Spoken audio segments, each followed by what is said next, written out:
विठ्ठल आवडे प्रेम भाव। कुत्र मलेशियातून भारतात विमानात आणलं, मग सांगा 92 एकर कमीनारा नशिबवान का त्याच्या पोरानं आणलेलं कुत्र नशिबवान? प्रारब्ध घेऊन यायचं, प्रारब्ध सर्वात मोठं आहे ना, नशीब लय मोठं आहे सुरेश भाऊ, नशिबासारखं जगात कुठलंच मोठं नाही। ललाटीचे लिहिले न पुशे काही केले, अन्नमान धन हे तो प्रारब्ध हा दिन। तुम्हाला एक सांगतो, एकदा बैलजोड घेतला मी नादे शेतीचा, बैलजोड घेतला, चांगला जोड होता, मस्त जोरदार जोड होता, पैसे गिशे भरपूर दिले होते बी जवळ कीर्तनाचे, माणसानं खरंच सांगावं आहे का नाही, होते पण अन्न भरपूर, इतका जोड चांगला, इतका जोड चांगला, पण एक बैल जरा पाय फिरून टाकायचा, एक पाय त्याचा कधी मधी फिरायचा, नेमकं कापसाचं झाड पायाखाली जायचं। अरे म्हणलं हे कामाचं नाही, तो काढून टाकला, दुसरा घेतला।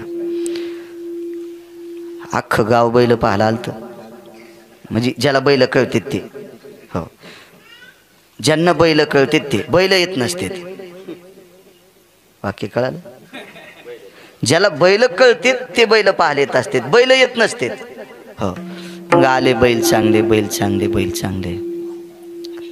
आमच्या घरातली एक म्हणली, काय बैल येत, काय बैल नशिबवान आहेत, महाराजाच्या घरी आलेत। अर म्हणले शब्द वापस घेतो, तू चोंबाळ्या का पाहण्याला, हे बैल नशिबवान नाहीत, आपल्या देवाला सोडलेले बैल नशिबवान आहेत। हे जरी मी घेतले असतील तर टाकलं तवा खातेत, वैरण टाकली तवा खातेत, देवाला सोडलेले डांभ्यातले कंस आणतात।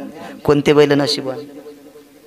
देवाला सोडलेले कठाळे बैल जरी असतील तरी नशिबवान आहेत ना ते, कोणाच्या मकात जाऊ शकतात, कोणाच्या आकड्याची कंस खाऊ शकतात, अन्न ते नशिबवान आहेत, नशिबवान। हे प्रारब्ध आहे ना, प्रारब्ध आहे, नशीब आहे, याच्यापेक्षा जगात दुसरं कोणी मोठं नाही। तुम्हाला एक सांगू का, एका देशाचा फार मोठा कारभार चालणाऱ्या माणसाचा, अद्यावत आता जो कारभार चालणारा माणूस आहे, त्याचं जर मी पोरगा असतो तर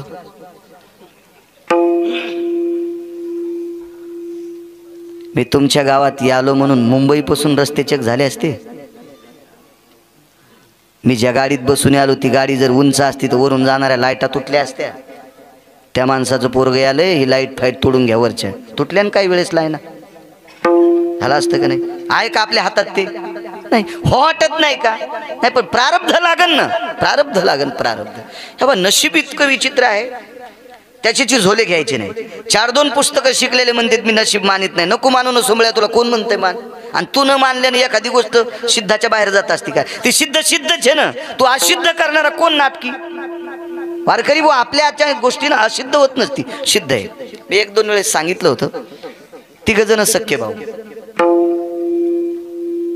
39 एकर जमीन, म्हातारं मेलं, तिघायला 13 एकर जमीन आली, पण एकानं दोघांना 13 ठुली आणि एकानं 13ची 2.25 केली।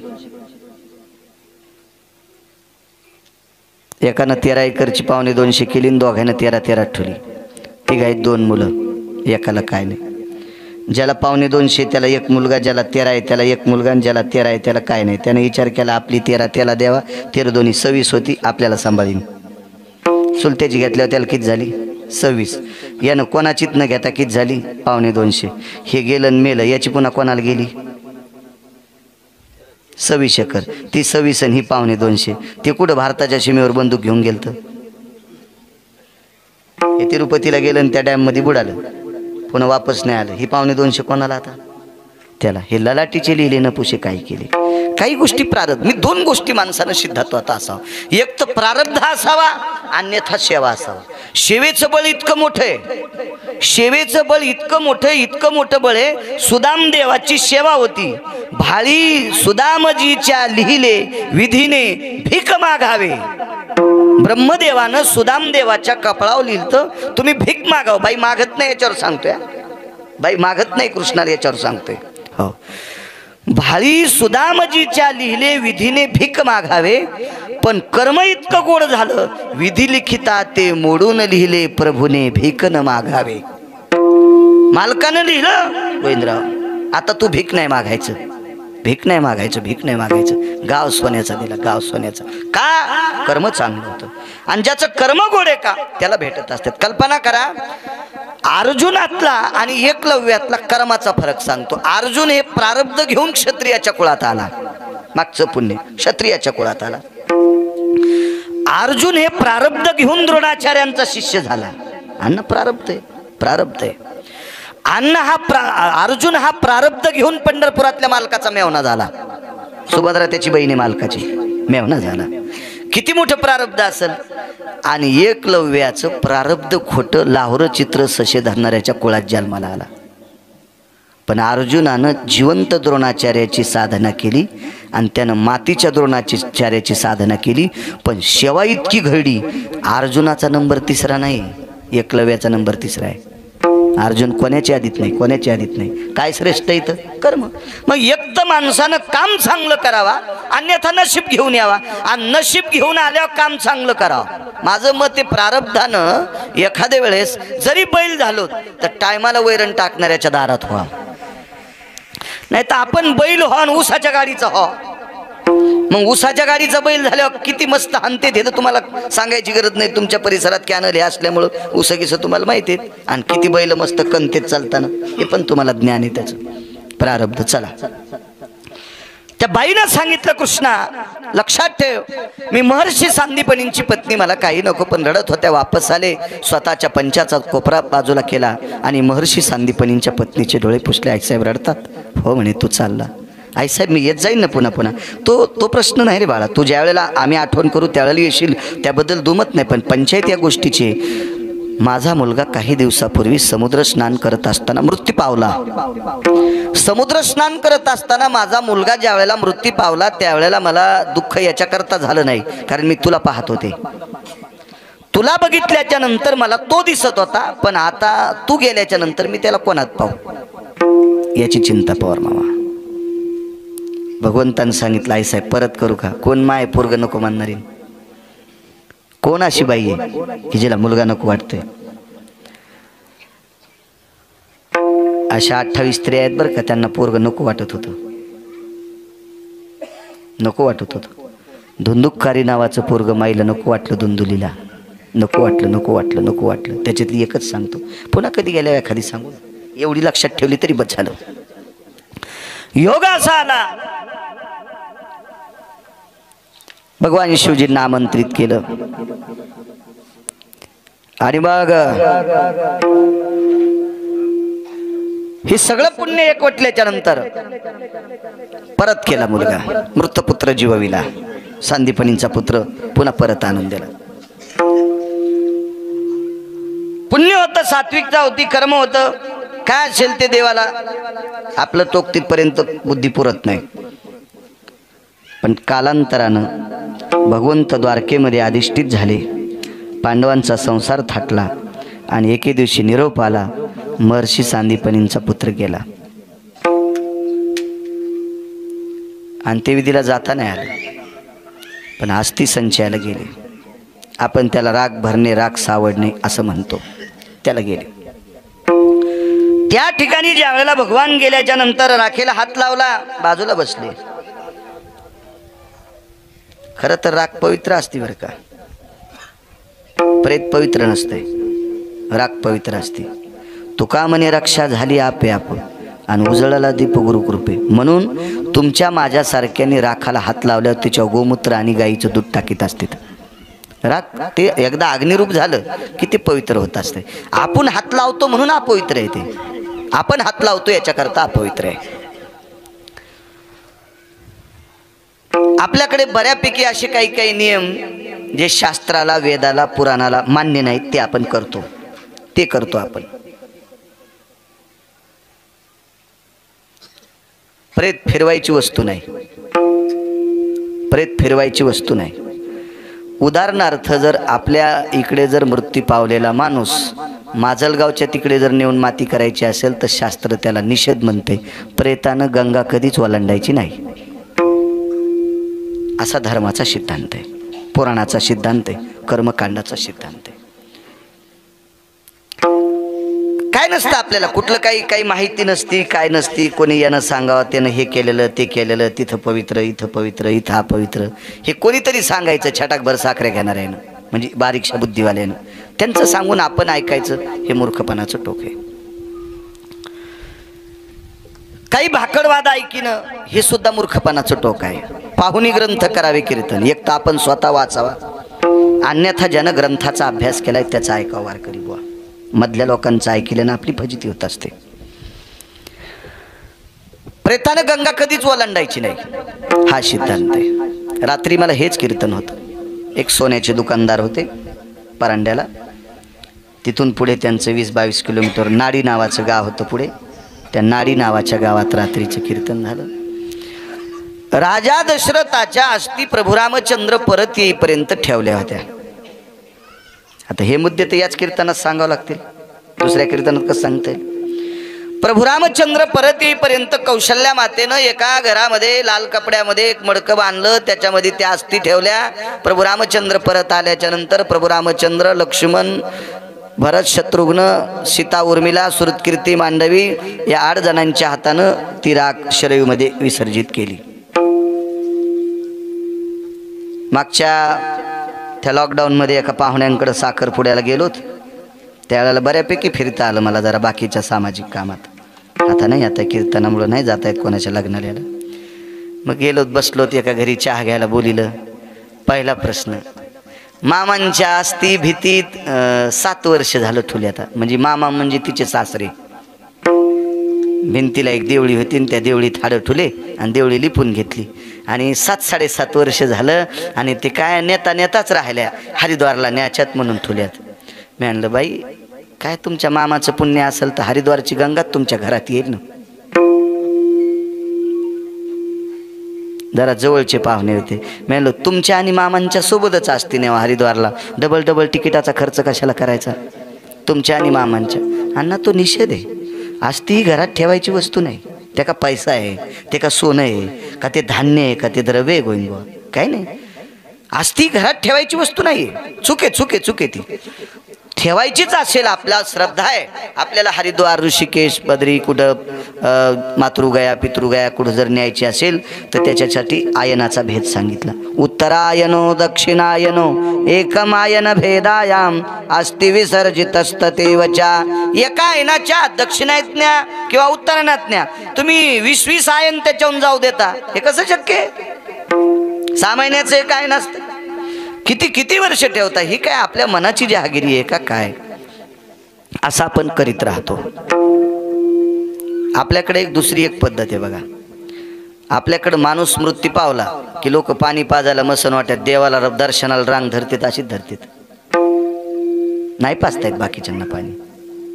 पण काय होतं अण्णा, लोकायला वाटतं अण्णा भावकीचे त्यानं पाणी पाजलं नाही. होय सतीशराव, जवळची भावकी बाबा पण त्यानं ते बेल घेऊन पाणी पाजलं नाही, अशी एक भावना दुखवल्या जाती म्हणून पाजतात. पण चुकीच्या गोष्टी आहेत. कोणीही कोणाला मशानभूमीत पाणी पाजू नये. ते त्याच्यासाठी पोषक नाही, ते पात्रात नाही, ते शास्त्रात बसत नाही, ते पुराणात बसत नाही. हा नाही, त्याला पाजा ते मग मला गैठकीत विचारा ना तुम्ही. तुमचं असं असतंय, तोंडाला साबण लावल्यावर शास्त्र सांगा. हो, सर आडमुठच कारभार नाही. हे महाभारतातला भीमच आपल्यासाठी विठाला विठाला विठाला विठाला.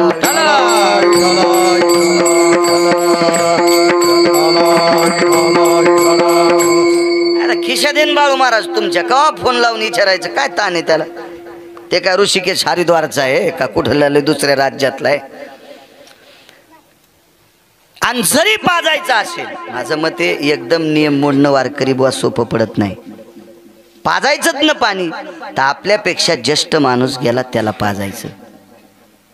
70-75 वर्षाच्या 20-25 वर्षाच्या माणसाला 80 वर्षाच्या माणसानं ते हातात बेल घेऊन पाणी पाजणं मूर्खपणाचं टोकेन. ते उलटी प्रक्रिया आहे ना, ती निषेध प्रक्रिया आहे ना, ती शास्त्राच्या चौकटीत बसत नाही ना ती. आपण सुरू करतो काही सुरू करतो, काय विषय नसतो त्याला. एक दुसरा सिद्धांत सांगतो. आपल्या भारतीय संस्कृतीमध्ये, हिंदू संस्कृतीमध्ये अंत्यविधी करत असताना डोक्याला कपडा नसावा. मुस्लिम समाजाचा आपल्या विरुद्ध. मुस्लिम समाजामध्ये डोक्याला कपडा बांधल्याशिवाय अंत्यविधी करता येत नाही, ही त्यांच्या धर्माची प्रणाली आहे. आणि आपल्याकडे आता मला फेटा असेल मी बगलात घ्यायचा, टोपी असेल खिशात ठेवायची, भडागणी देताना फक्त भडागणी देताना ते छातीवर ठेवतात ना पिंडी, त्यावेळेला आपलं डोकं उघडा असावा असा आपला धर्माचा सिद्धांत सांगतो. काय नसतं कोणाला. सरपण टाकणारे पण टोप्या काढीत नाहीत, ते रचणारे असतात का ते पण ह्या ताना पाण्यात यायच्या, इकून टाक तिकून टाक, असं कर तसं कर. जसं यांची PhD झालेली आहे सरण रचण्यात, इतक्या जोरात बोलतात ते, इतक्या जोरात. त्यांना काही सोयर सुतक नसते ना, ते ह्या आवाक्याचा वाक्य बोलतात, पार पार पार पार बोलतात. वा, असं वाटतंय सगळं झाल्यावर त्या प्रेताच्या बाजूला याला पण झोपवावं. इतके नालायक कोणी बोलतात, काय काय अमानुष बोलतात, ऐका वाटत नाही त्या बडव्यांचं.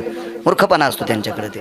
पण काय तिथं कोणाचं चलत नसतं ना, ती मशान शांतता असते ना, ती तिथं काय चालत नसतं कोणाचं, काही बोलतात बडवे.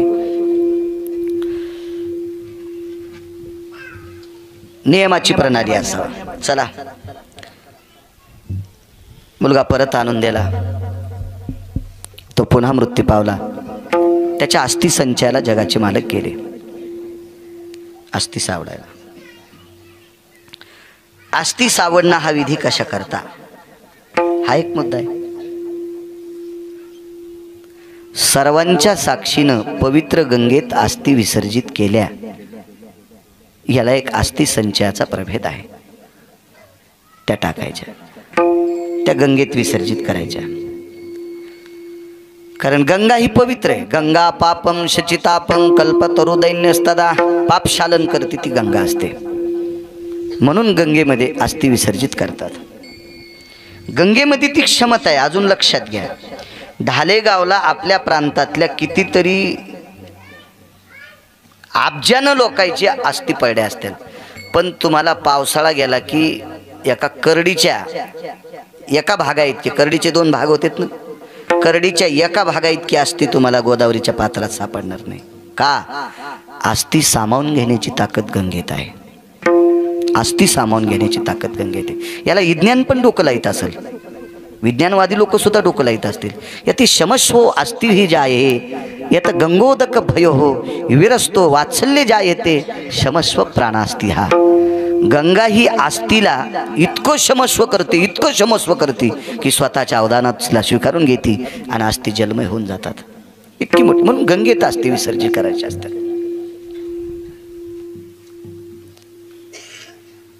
आपल्याकडे पुन्हा एक नियम असतो.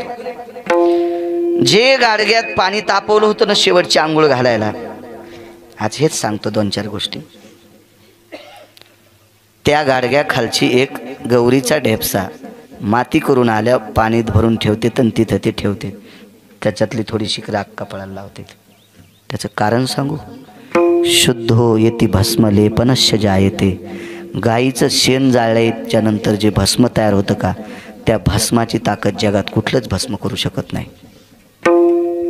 इतकं ते भस्म श्रेष्ठ असते. म्हणून शिवजींना अर्पण करायला एक तर चिताभस्म असावा, मेलेल्या माणसाची राख असावी एक, अन्यथा गाईचं शेण जमिनीवर पडू द्यायचं नाही. शेण पडत असताना हातावर झेलायचं आणि पात्रात वाळवायचं त्याचे गोळे करून, आणि ते गोळे पात्रातच जाळायचे.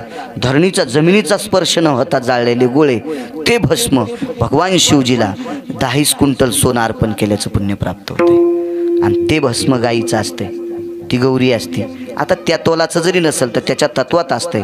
आणि म्हणून ते राखुंड कपाळाला लावायचं असतं. कपाळाला चक्षुया अस्तितेषु घ्राणमेवचः श्रवणेंद्रियाः आननपुटा सुष्मी भय जायते. ती राख तितकी जागा शुद्ध करत असती. कारण प्रेत जाळून आल्याच्या नंतर दूषित वारं आपल्या अंगावर येत असते, ते धूर येते, दूषित येते. माणूस मेल्याच्या नंतर ज्या पेशी विषारी बनतात, ते जीवाणू कीटक घातक ठरत असतात. म्हणून तर काही काही आजार झाल्यावर डॉक्टर बांधून देत होते, आता घरी गेल्यावर सोडू नका. हे फक्त कोरोनाचंच नाही, याच्या आधी पण अशा पद्धती होत्या. तुम्ही लवकर या प्रेताची विल्हेवाट लावा असं अधिकारी डॉक्टर सांगत होते. की आता उघराडापडी करू नका, चामाळा चोंबळी करू नका, घरी आंघोळ घालू नका, 5 मिनिटं ठेवा, लगेच स्मशानभूमीत न्या, असं सांगते डॉक्टर. म्हणजे हे शरीर दुःखाचं कोठार आहे, रोगाचं भांडार आहे. याच्यातला प्राण गेला रे गेला की याचं रूपांतर अत्यंत घाणेरड्या याच्यात होत असते. म्हणून ते याची विल्हेवाट लावित असतात. योग असा आला म्हणून ती गौरी लावत असतात. तुम्हाला एक माहिती आहे, वास्तुशांती केल्याच्या नंतर 11 प्रकारच्या वनस्पती असतात, 11 प्रकारच्या. त्याच्यापैकी गौरी, गाईची रानशिनी गौरी लागत असते. घरातल्या सगळ्या वस्तूचं सूक्ष्मीकरण करण्याची ताकद गौरीत आहे. बसा, एवढी मोठी शक्ती. म्हणून ती गौरी माणसाच्या प्रेताच्या वेळेला सागाच्या लाकडाचा जाळ करता आला नसता का? गॅस नसता का दारीत होता आला? स्टोन असता का दारीत होता आला? गौरीच का लागती? मुंबईला सुद्धा गौऱ्याच, दिल्लीला सुद्धा गौऱ्याच असत्या का? एखाद्या कॉलनीत म्हशी असत्या का? एखाद्या कॉलनीत गाई? पण त्या इकत पाचका होत नाही, पण गौऱ्या घेणार आणि त्याच्यावरच ते पाणी गरम करणार. कारण त्या गौरीच्या धुरामध्ये जी ताकद आहे ती गावरान तूप अग्नीत टाकल्याच्या नंतर ताकद भेटते का त्या धुरात? म्हणून आपण आगारी भरण्याची पद्धती जेवताना आपण जेवतो ना, जेवायला बसल्याच्या नंतर विस्तव घेतात, त्याच्यावर थोडेसे बंधे तांदूळ टाकतात, शिजलेले नाही, आणि मग त्याच्यावर गुळ टाकतात, साखर नाही. आता नसल्यावर ते काय मग दगडापेक्षा इटकर मऊ, म्हणून साखर घ्यायची. ते चलत असते, तुम्ही आम्ही लावलेले टिपणं आहेत ते आपोआपलं ते हे. आणि मग त्याच्यावर ते नागिनीचा पान असं कधी कधी चुरगाळायचं, पण ते पितृ पंधरवड्यात असतं, एरवी नाही. आणि मग ते तूप टाकायचं, आणि त्याचं जे धूर आहे का, म्हणजे आपण दूषित घेतलेला वायू त्या धुरानं शुद्ध होत असतो, आणि मग मनमोकळेपणानं जेवायचं, जठराग्नी तृप्त होत असतो. ही त्या धुरात ताकद आहे. म्हणून दारात ज्या 2-4 गौऱ्या पेटवल्या जातात का, सगळी दुःखाच्या सावधात काहोरलेली लोक असतात. कधी कधी कोणी आता अंत्यविधीला जायचं म्हणजे आंघोळ कशाला करील? आलेला असतो. प्रत्येकाच्या जवळ जाणं, एकमेकाच्या श्वासानं, यानं त्यानं हातस्पर्शानं, नाना प्रकारच्या गोष्टीनं विशुद्धता असती. आणि त्या धुरात एवढी ताकद आहे गाईच्या गौरीच्या, एवढी ताकद आहे की ते तितक्या लोकांना सुष्मी. तुम्ही अजून बी लक्षात घ्या, होळी किती गौऱ्याची असती पेटवा, आणि 5च गौऱ्या मड्याच्या पुढे पेटवा, त्याचा वास वेगळा आणि याचा वास वेगळा. कधी बी तुम्ही याच्यानंतर कधी डोक्यात आणायचं तासा, मग तुम्हाला कळण गिरगावकर काय सांगत होता. येते प्रेता संस्कारे हे वैशान्य रोस्ततेवाच्या गोमुधज्जा येते तत्रहा यज्जा येते होलिकाती प्रिया. 50 पोते गौऱ्या होळीला टाका, त्याचा धूर वेगळा, आणि 5च गौऱ्या प्रेताच्या समोर त्या दारात पेटवा, त्याच्या धुराचा जो सुगंध असतोय त्याचा तो वेगळा. ते काय नाविन्य असेल, त्याच्यात काय असेल, मी काय तो तितक्या पुढं पोचलेला व्यक्ती नाही. मी सामान्य तुमच्यातला एक थोडेसे 4-2 पुस्तकं वाचणारा, तुमच्या समोर बसून प्रवचन कीर्तन सांगणारा व्यक्ती. मी काय फार असा तत्वज्ञानी नाही. विठाला विठाला विठाला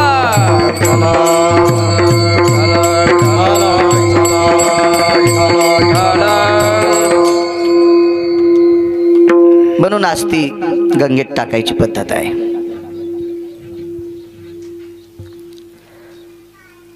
योगासाला अस्थिला हात लावला आईनं, आईचे डोळे पाझरले, गुडघे टेकले मशानभूमीमध्ये, दोन्ही हात आपल्या मुलाच्या राखेच्या ढिगलात आहेत. तिच्या शुद्धांत कर्णाने वात्सल्याने राख आर्द्रतेत आली, ओली झाली, आणि राख अशी हातावर घेतली, आवाज दिला, कन्या, ए कन्या. जी आई साहेब, जी म्हणत होता विटेवरचा मालक, जी म्हणत होता. धावत आला मशानभूमीत, मुलाच्या प्रेताच्या जाळलेल्या त्या मड्याच्या जवळ गुडघे टेकून बसलेल्या बाईनं तोंड फिरवावं, खाली बसावं, देवानं पळत यावं. देवाचा डावा गुडघा तिच्या मुलाच्या राखेत बुडतोय, देवाचा डावा गुडघा तिच्या मुलाच्या राखेत बुडतोय, उजवा गुडघा एकीकडे आहे, आणि त्याचं कपाळ तिच्या चरणावर आपटतंय. माय काय काम आहे? पहिल्यासारखं करता येईल का रे पुन्हा? जसा समुद्रात बुडालेला वापस आणलास तसा मला पुन्हा वापस करता येईल का? ब्रह्मांडाच्या मालकाने पुन्हा 2दा दर्शन घेतलं. आई साहेब, 7व्या अवतारात मला माझ्या बाबांना परत आणता आलं नाही, यांना कसं आणता येईल? दृष्टांत संपला. किती मोठी व्यक्ती होती, ज्याच्या आईने विटेवरच्या मालकाला 12 वर्ष भाकरी घालावा, ज्याच्या वडिलांनी विटेवरच्या मालकाला शैक्षणिक पाडे द्यावे, शिकवावं, इतकी त्याचे वडील मोठे होते, इतकी त्यांची आई मोठी होती. ज्याला भगवान शिवजीच्या विटेवरच्या मालकाच्या कृपेने पुनर्जन्म मिळतोय, गेलेला पुन्हा आयुष्य प्राप्त होतंय, एवढी मोठी शक्ती ज्याच्या आईच्या जगाचा बाप मशानभूमीत पाया पडतो. किती नाविन्य असेल, पण त्याच्या पण आयुष्याची माळ तुटली. तुटला आयुष्याचा दोरा, तुटला आयुष्याचा दोरा, आयुष्याचा दोरा, येरवाऊगा पसारा येरवाऊगा पसारा येरवाऊगा पसारा येरवाऊगा पसारा येरवाऊगा पसारा येरवाऊगा पसारा तुटला आयुष्याचा तुटला आयुष्याचा तुटला आयुष्याचा दोरा तुटला आयुष्याचा दोरा कुठला आयुष्याचा तुटला आयुष्याचा तुटला आयुष्याचा दोरा कुठला आयुष्याचा दोरा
मोठे असतील सांदीपणी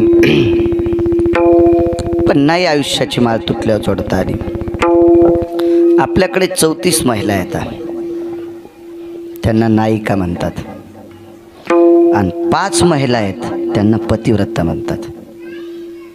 नायिकेपेक्षा पतिव्रता मोठी की पतिव्रतेपेक्षा नायिका मोठी?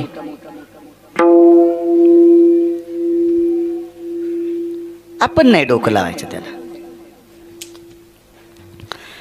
नायिका जर मोठ्या म्हणावं तर मग या पतिव्रतेच्या यादीत आहेत, आणि पतिव्रता मोठ्या म्हणावा तर जगातल्या कुठल्या स्त्रिया त्या 34 बायकांची बरोबरी करू शकत नाहीत. इतकं मोठं नाविन्य.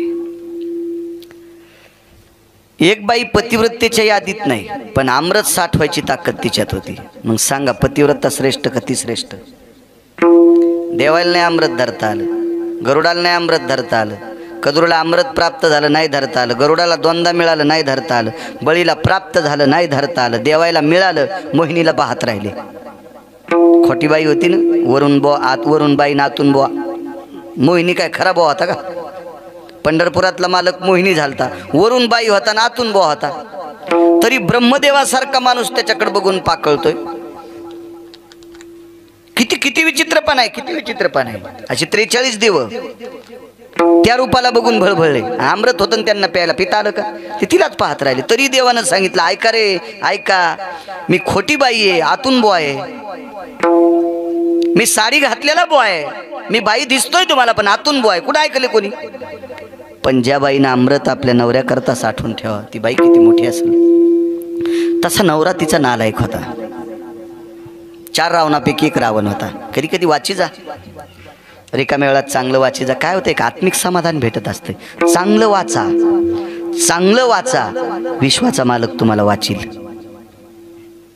काही नाही वाचायचं, काही वाचण्यात आनंद नाही आणणार. हे उग तुम्हाला एक सांगू का, पेपर हा किती वाचावा आणि कशा करता वाचावा याचं मर्मत नाही. काही काही गोष्टी पेपर मधल्या अशा आहेत की त्या तुम्ही वाचिल्याच्या नंतर त्या दुरुस्त करू शकत नाहीत आणि त्याला काहीच तुम्ही तोंड देऊ शकत नाहीत. उलट तितक्या वेळापुरती तुमची मेमरी चलविचलित होत असते. चार दिवशी अपघात पाहिला. अरे बापरे. आज एका कुटुंबातले 4 माणसं गेलेत. पेपरवर पाहिलं. मी नाव्याची तर होतो. ते लगेच एक जण दुसरा सांगू लागला, मला आयतच पाठ झालं. ते दाढी करायला गेलो होते तिथं ते दुसरं. अरे बापरे म्हणलं. म्हणजे विचार करा, ते वाचिल्या जन बरं त्याला सायकल नाही, फायकल नाही, काय नाही, जीव वाचवायला ते झाली की नाही तितक्या वेळापुरती त्याची. काही गोष्टी तुम्ही जितकं दूषित पाहता का तितकं तुमचे विचार दूषित होत असतात. ठीक आहे. राजकारणी असेल, विलक्षण प्रेड असेल, इकडं कोण निवडून आलं, तिकडे किती पडले, तिकडे किती गेले, इकडे किती वावले, तितक्या पुरतं त्यानं पेपर पाहावं. काही गोष्टी ठीक आहे. काही माणसं इतका पेपर वाचितेत, इतका पेपर वाचितेत की त्याला वाटतं याच्यातलं एखादं अक्षर जर वाचायचं ठुलं तर आपले पूर्वज नरकाला जातात का काय. 2-2 महिन्याला काचो बदलेलीत काही काही, इतके पेपर वाचितेत. काय त्याच्यात ते पेपरामध्ये तुम्हाला. बरं ठीक आहे, देशाच्या काही गोष्टी त्याच्यात दिल्या असतील तरी तुम्हाला त्याचे काय कुठं न्याय मिळालेत आणि ते काय त्या कागदात भेटणार आहे. काही काही वाचतात माणसं. अरे विश्वात असं काही वाचायचं आहे की ते वाचिल्याच्या नंतर आपल्याला जगाचा मालक वाचवेल इतकं मोठं नाविक नाही. बाकीचं वाचिल्याच्या नंतर सामाजिक बांधिलकी जोपासता येते. आणि नुसते पुष्कतक वाचिल्याच्या नंतर एखादं पद मिळू शकते. माझ्या जीवनात 5 कलेक्टर आले म्हणजे भेटीगाठीचा योग आला. फारसं लग्न, फार जवळीकता त्यांची. मला काही गरज पडली नाही बिचारायला काम सांगायची. आपलं काम पंढरपुरातला करायला आणि कशाला खालच्याला सांगायचं. आणि काही गरजच पडली नाही. मला सांगा, आपले डोळेच दुखणं डॉक्टरकडे कशाला जायचं. काही गरज नाही. संन्याशान लुगड्याचा भाव करायचा नाही, बायकोच नाही त्याला, त्यानं कशाला लुगड्याचा भाव करायचा. चुकीच्या गोष्टी आहेत ना ते. पण माझ्या जीवनात मी सहज विचारायचं, का हो ते मागे एकदा असं तुमच्या जिल्ह्यात झालं तर त्याला तुम्ही कसं निवारण केलं. ते म्हणले, महाराज मी दिल्लीला क्लास केले आणि दिल्लीला क्लास केल्याच्या नंतर कलेक्टरची परीक्षा पास झालो. पण एवढी जनावरं अतिवृष्टीत वाहून गेले ते आमच्या पाठात शिकलं नव्हतं. ते मला तिथला ग्रामसेवक, तिथला तलाठी, जिल्हा परिषदचे काही लोक, काही या सगळ्या लोकांची मीटिंग लावली. मग त्यानं सांगितलं, कोणी खेड्यात शिकलेलं, कोणी वड्याचं पाणी पेलेलं, कोणी कुठं शिकलेलं, त्याला त्यांनी त्या आपत्तीवर निवारण करण्याची ताकद त्या ह्याच्यात होती. फक्त शिक्कामोर्तब आमचं. दिल्लीला क्लास करून शिकलेलं त्याला इकडे प्रापंचिक बांधील का काय करणार आहेत खालच्या, त्याला काय लक्षात येणार आहे. त्याला कलेक्टर असेल, मी वाईट म्हणतो असा विषय नाही, पण त्याला बाकीचं काय करणार बाई, काय करू शकतं त्याला.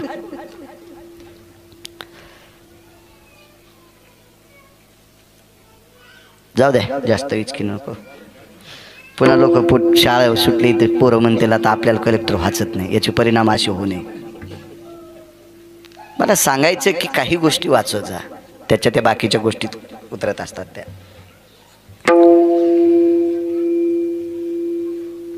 चंद्रसेना नावाची स्त्री,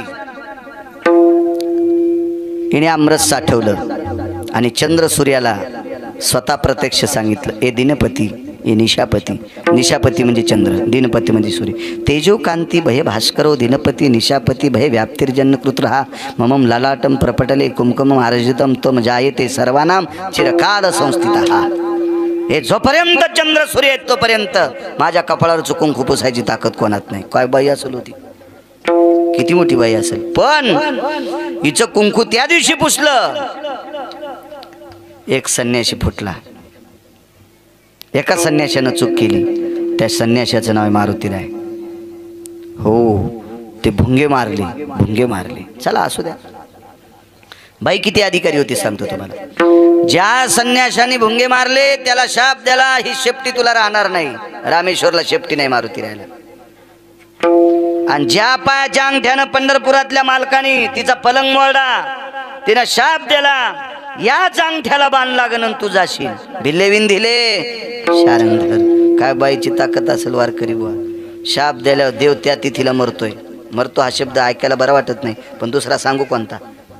देवाला इहलोकातली यात्रा सोडावं लागते त्या बाईच्या म्हणण्यानुसार.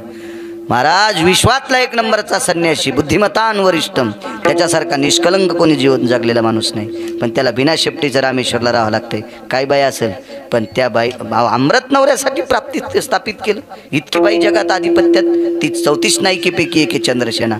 तिच्या सुद्धा आयुष्याची माळ तुटला आयुष्याचा दोरा. किती मोठी अधिकारी बाई होती. या 34 पैकी गांधारी एक बघा.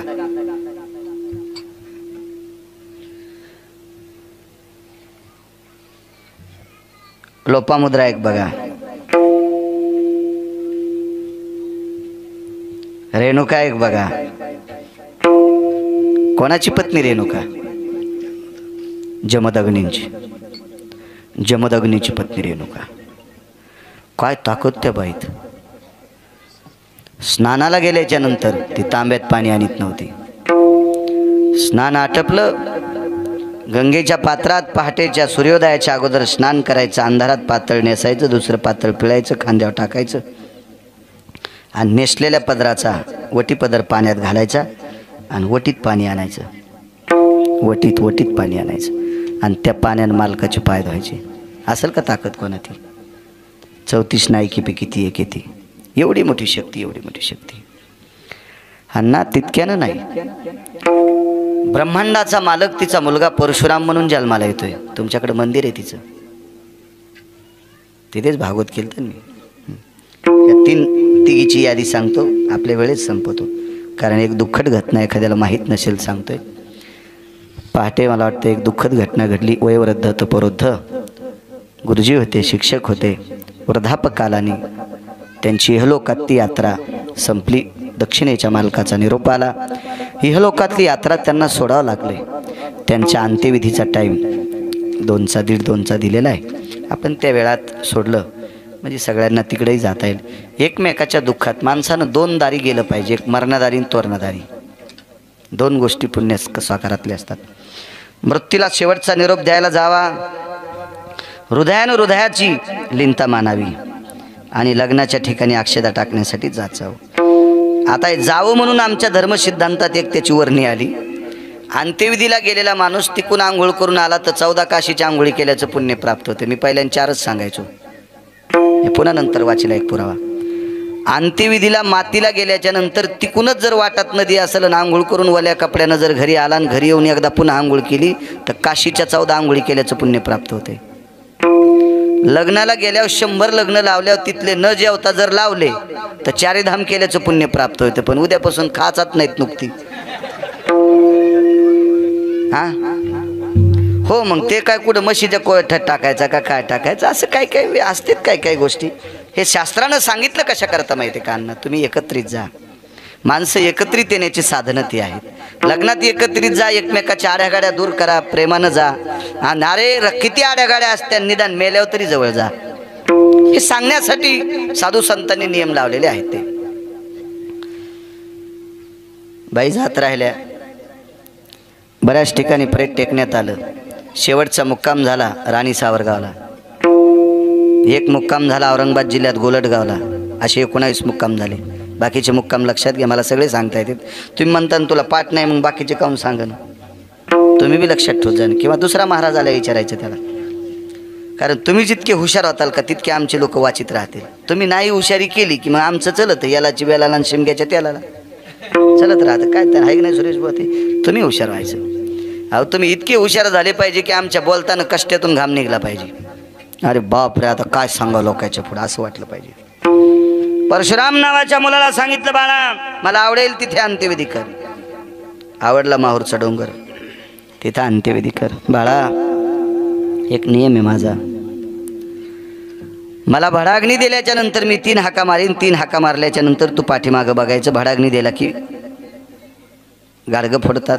कुळनाम रूपाशी दिली तिळांजुळी, शरीर ज्याचे त्याशी समर्पिले.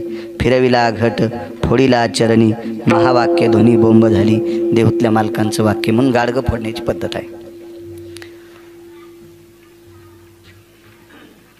बर तोंडावर उलटी मुठ का मारतात याचंही शास्त्र आहे.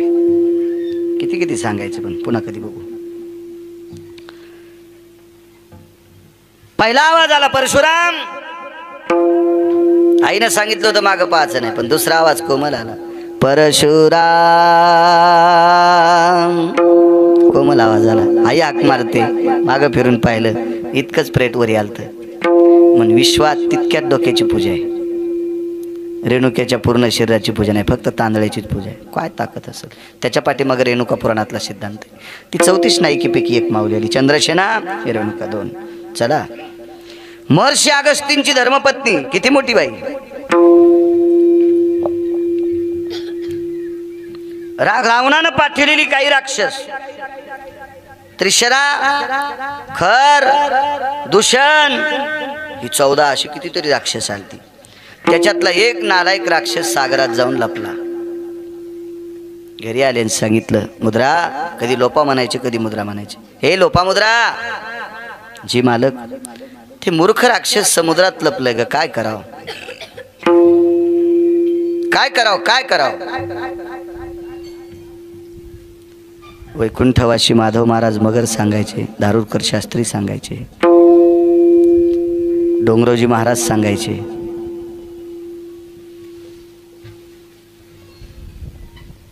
तिनं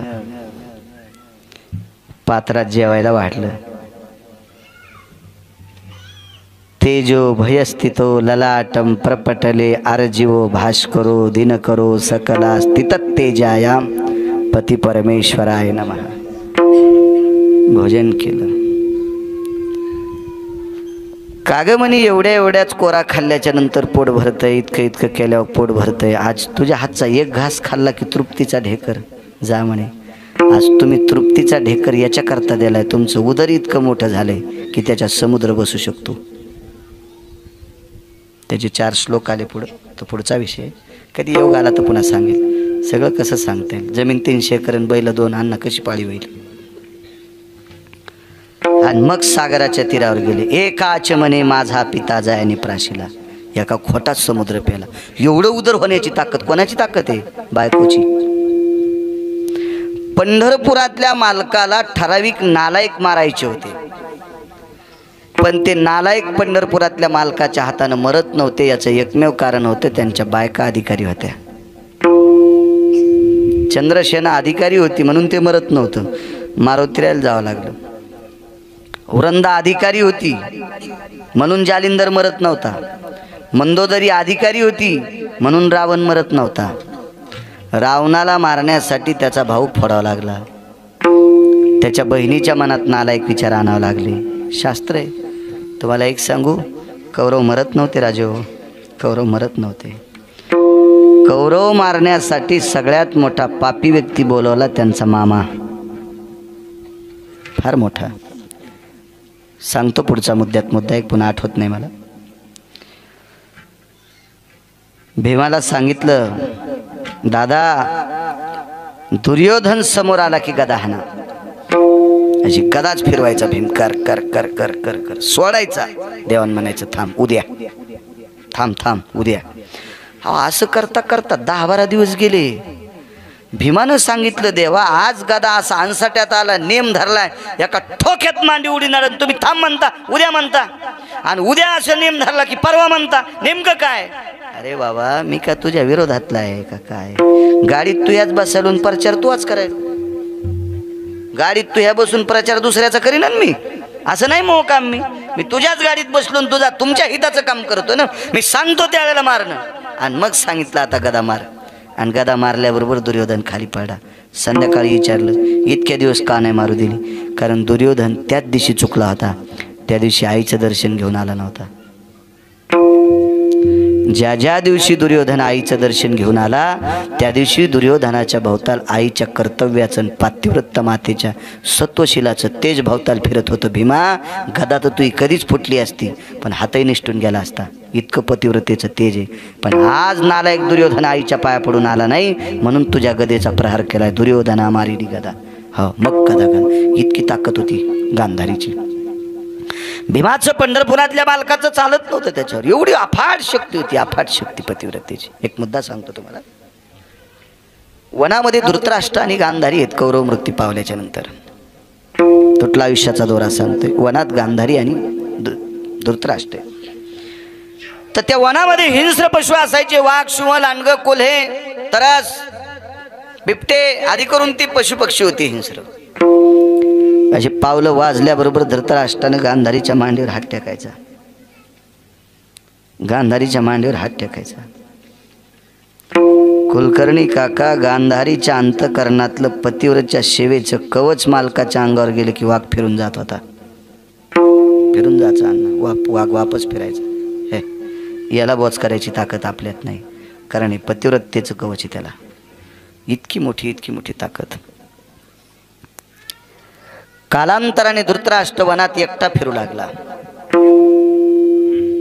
फिरायला गेला, वापस आला. अंध होता तो, चापून फिरायचा. विचारलं पत्नीने, वापस का आलात? गांधारी, मला काही माझ्या घ्राण देवता म्हणजे नाकाला असा सुगंध आला की सिंह बसलेले होते. सुगंध आला.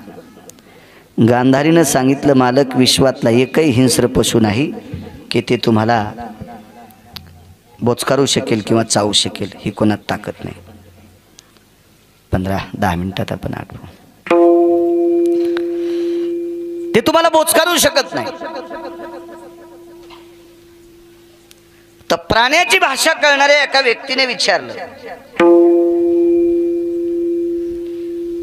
प्राण्याची भाषा कळणारा एक व्यक्ती होता. त्याचं नाव होतं अश्वपती नावाचा राजा. हा दशरथ राजाचा सासरा होता. हा कैकेयीचे वडील होता, हा अश्वपती. त्याच्यानंतर प्राण्याची भाषा कळणारे काही साबरी विद्येतले लोक होते. ते साबरी विद्येतले लोक नवनाथांच्या नाथ परंपरेत येत असतात. साबरी विद्येची लोक नाथ परंपरेत येत असतात. त्याच्यापैकी महाभारतामध्ये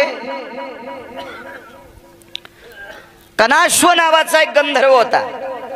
तो शापामुळे खाली आलता आणि या गंधर्वाला प्राण्याची भाषा कळत होती. त्यानं पाहिलं, हा धृतराष्ट्र एकटाय भोवताल 5-25 सिंहाचा मेळे तरी बोच करीत नाही. किमक्को होती हा दंता भयत्वी यत हिंस्राती जायते पशुयाम अंधायती सर्व पुरुषानाम विस्तृतोती जायते. किमा काय भाषा आहे गोड, काय नाविन्य असेल त्या शब्दात. अरे काय दात आहेत तुमचे. तेजो दिवाकर भया. अरे तुम्ही जांभळी दिल्याच्या नंतर सूर्याचं तेज कमी होते. असले शिव होते ते.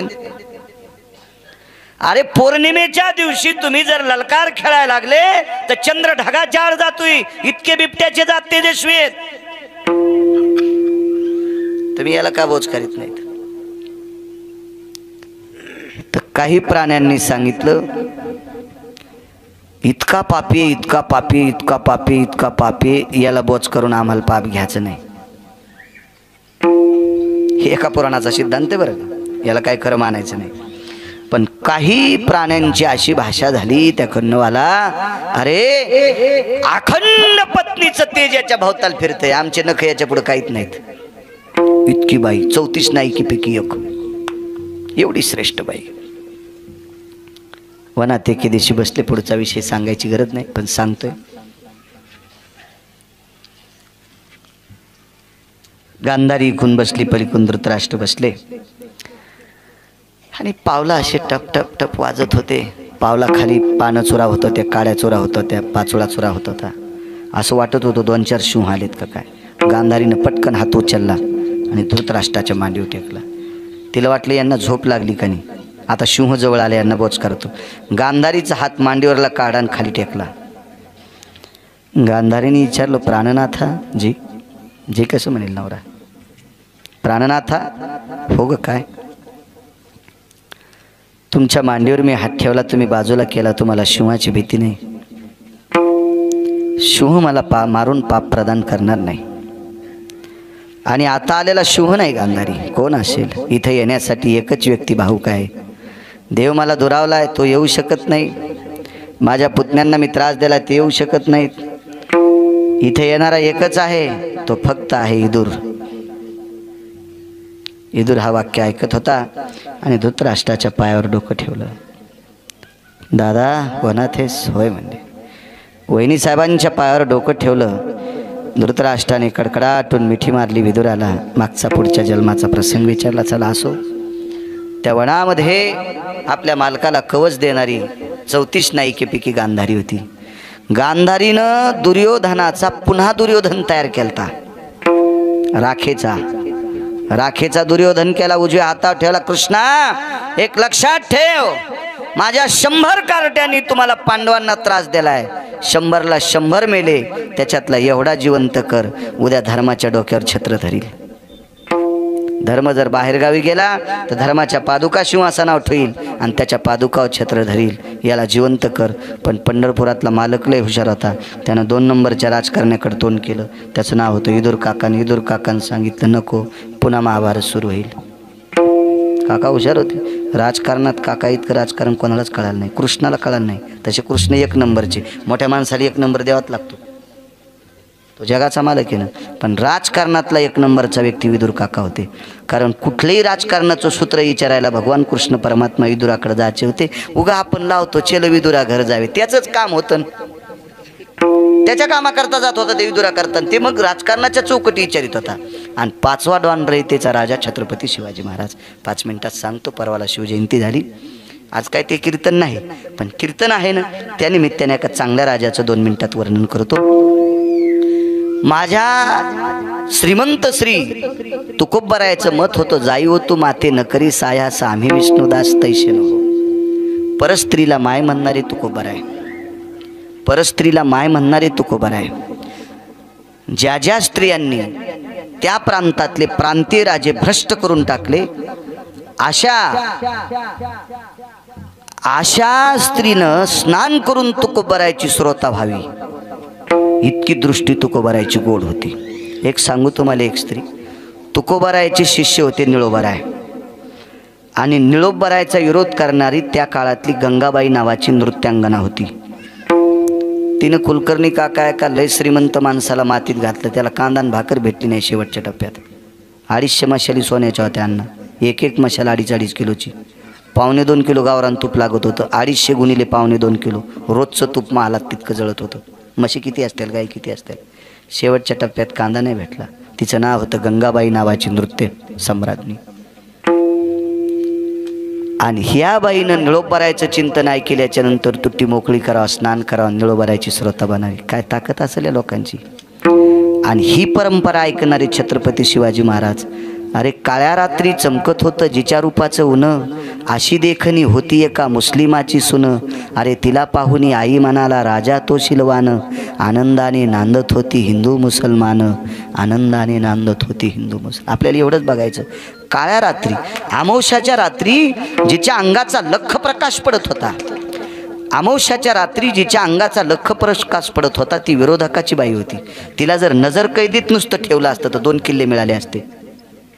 2 किल्ले म्हणजे 450 गावाची जहागिरी. 450 गाव ताब्यात, 2 किल्ले म्हणजे. आणि नुसतं तिला नजर कैदेत ठेवायचं. पण तिला पाहुणी आई म्हणाला, तिला पाहुणी आई म्हणाला राजा तो शिलवान. तिला आई म्हणण्याची घोडवाणी रयतेचे राजा छत्रपती शिवाजी महाराज. या देशाचा 5व्या क्रमांकाचा राजा.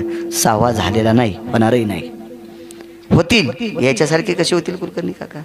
नाही तो शकत. या 5 लोकांसारखे होऊ शकत नाही. असो असा हा 1 नंबरचा राजा कृष्ण. ज्यावेळेला दुर्योधन तयार केला त्यावेळेला विदुर काकांनी नकार दिला. पुन्हा गांधारीचं दर्शन घेतलं. माफी असावी. साखरेचा नो हे ऊस, हा कैसा गर्भवास. साखरेचा ऊस तयार होत नाही, गुळाचा ऊस तयार होत नाही, साखरेचा ऊस तयार होत नाही. क्षमा. त्यांचा तुटला आयुष्याचा दोरा, येरवा उगा पसारा. किती मोठी बघा ती. एक रायडीन सांगता तुम्हाला लोपामुद्रा. बापरे किती मोठी ताकद. अहो तिने सूर्य थांबिला 3.5 घंटे. किती मोठी ताकद. या या या या लोकांना लक्ष्मी भेट होती. एका आचमने माझा पिता जायाने प्राशीला, म्हणून मी बहु भीते गया साधू कुळाला. लक्ष्मी म्हणायची बाई एका घोटात समुद्र पिऊन टाकला माझा बापा. लक्ष्मी सागराची कन्या होती. एवढी मोठी व्याप्ती त्यांच्या जीवनात. ह्याही स्त्रिया शिल्लक राहिल्या नाही. तर बिडवेची जा वचवच केल्यानं पैसा कधीच भेटत नाही. अन्नमान धन हे तो प्रारब्ध आधी, हे तो प्रारब्ध आधी. एक माणूस म्हणला महाराज मला सुंदर घर बांधलं. मी एकदा सांगितलंच ना तो. नाही म्हणला महाराज 80 लाख रुपये घराला लागले. म्हणलं तू कोणाला सांगायला. अहो घर घुशी करायला आता.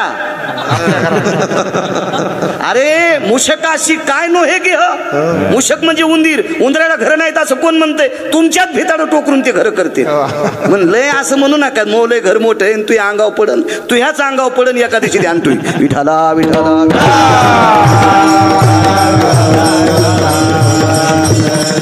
काय होतंय जी माणसं लांब फिरत नाहीत का ते तितक्यालाच ते एक जणाचे बैल नदीला पाणी प्यायला गेले बिडवे महाराज, आणि चिखल असल्यामुळे बैलाचे पाय रुतले, बैलाचा पाय बाहेर निघल्यावर त्याच्यात पाणी गेलं आणि त्याच्यात बेंडकी येली म्हणजे 2-3 पिलं दिले. तर पिलू आईला म्हणलं, आई विश्व केवढं आहे? हे विश्वच म्हणले. हा, याच्यापेक्षा विश्व मोठत नाही. उमरात आली हा उमरात आली हा औदुंबराची या फळा कीटक जन्मती निढळा आणि यास्तव निराळा विश्वची नाही नैवम गांजा कसम लिखितम. मेमरी कार्ड लय टाईट आहे महाराज, म्हणून मोबाईल मी साध्या कार्डाचा वापरितो. या ट्रॅक्टरवाल्याचे गाणे ऐकून मला 450 पाठ झालेत. शिव्या पाठ आहेत 500 शिव्या, साधा ऐकले की पाठ होते. मी एका चपक्यात कलेक्टर झालो असतो, एका चपक्यात. इतकं मेमरी कार्ड फास्ट आहे ना. आता कोणतं कलेक्टर पेक्षा कमी आहे? त्याला तरी ढवळ्या कपड्यावाल्याची भीती आहे, करीत सही. आपला बॉस पंढरपुरात आहे, कोण हरामखोर म्हणू शकतो आपल्याला काही? विठाला विठाला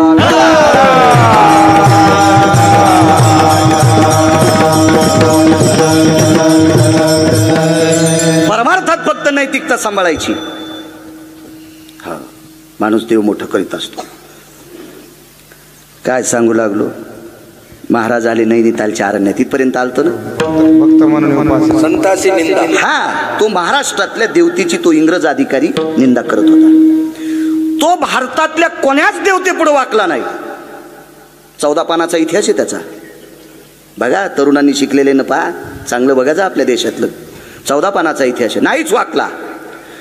जर या भारत देश जर इंग्रजाच्या अजून 9 वर्ष ताब्यात राहिला असता तर पातशाहीच्या नंतर 1 नंबरचं संकट जिजा कोणतं राहिलं असतं ते इंग्रजाचं राहिलं असतं. मंदिर उद्ध्वस्त केली असती त्या भडवेनं. पण तो इंग्रज अधिकारी भारतात जर कोणाच्या पाया पडला असेल तर स्वामी रामांच्या. शंकराचार्य स्वामी राम होते. शंकराचार्य स्वामी राम दर्शन घेतलं. स्वामी राम निघाले जिथं आचार्य शास्त्री आणि पंडित फार आहेत त्या गावात पोचले. महाराजांचा सन्मान झाला. चांगल्याचा सन्मान होत असतो. तुम्ही एक लक्षात ठेवा, नारद निष्ठेनं भजन करत होते. कंस पण पूजा करीत होता. कंस सुद्धा नारदाची पूजा करीत होता. चांगल्या वारकऱ्याला कुठेही जा, त्याला मरणच नाही, आचरणात गोड असावा. आणि मग शास्त्रीच्या खांद्यावर हात टाकला. एका आचार्य असेल, पंडित असेल, चलो बोले घूम के आएंगे. तर कुठं निघाले माहिती आहे का? डोंगरावर. तो त्या गावापासून 14 किलोमीटर उंच डोंगर होता आणि तिथे एक महात्मा राहत होता. त्या महात्म्याचं लोकांनी दिलेलं नाव होतं. त्या महात्म्याला म्हणायचे क्रोधी बाबा. क्रोधी बाबा. आपल्याकडे एक महात्मा होऊन गेले इकडं मंठ्याच्या पलीकडं. ते माणसांना जवळ येऊ देत नव्हते. विरक्त साधू होते हो. त्यांना काय असा. आणि काय होतं माहितीये का, आपण भरके माणसं आहेत ना. भरक्या माणसाने निर्मळ कपड्याला हात लावायचीच नाही. शहाण्याबाईनं जर रई लावली असेल तर हात कशानं भरत येत? लोण्यानं. ती जर शहाणीच असेल तर गरम पाण्यानं हात धुवा, लोणी निघून जाते. आणि जरा जोरा राहिलं तर चौकटीला हात पुसावा, पण त्या चौकटी लाकडाच्या असावा. हो, तीन मालकाच्या उपरण्याला पुसल्यावर ते उपरणं खराब झालं का नाही? भरक्यानं चांगल्याच्या जवळ नाही झाला पाहिजे. चांगली माणसं महत्व हरवी, चातुरी लपवी, पिशेपणी मिरी आवडू नये, पूजता डोळा न देखावी, स्वकीर्ती कानी न ऐकावी. हे खऱ्या साधूचं लक्षण आहे. आपल्याकडे होती इकडं, मला नाव आठवणं, रामगिरी बाबा. घेऊ देत नव्हते. त्यांनी हाणलेला दगड कोणालाच लागला नाही, पण ते माणसांना जवळ येऊ देत नव्हते. विरक्त साधू होते, महात्मा होते, महिमेत जीवन जगणारी लोक होती ती. म्हणून ते जवळ येऊ देत नाहीत, म्हणून त्यांना नाव ठेवलं क्रोधी बाबा, रागीट बाबा.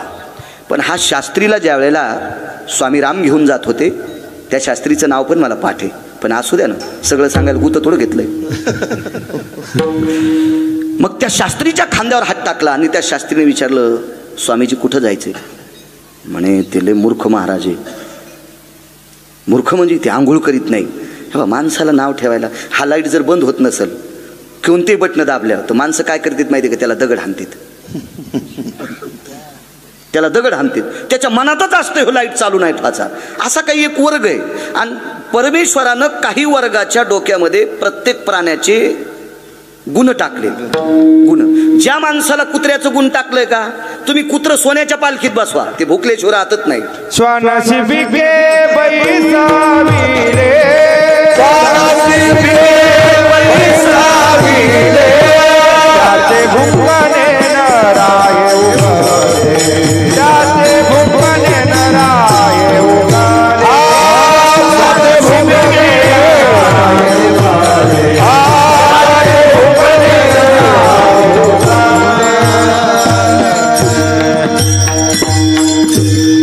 हे मंच बोलतोय असं डोक्यातलं काढून टाका. मी एकही पुराणाशिवाय बोलणार नाही, पुराव्याशिवाय.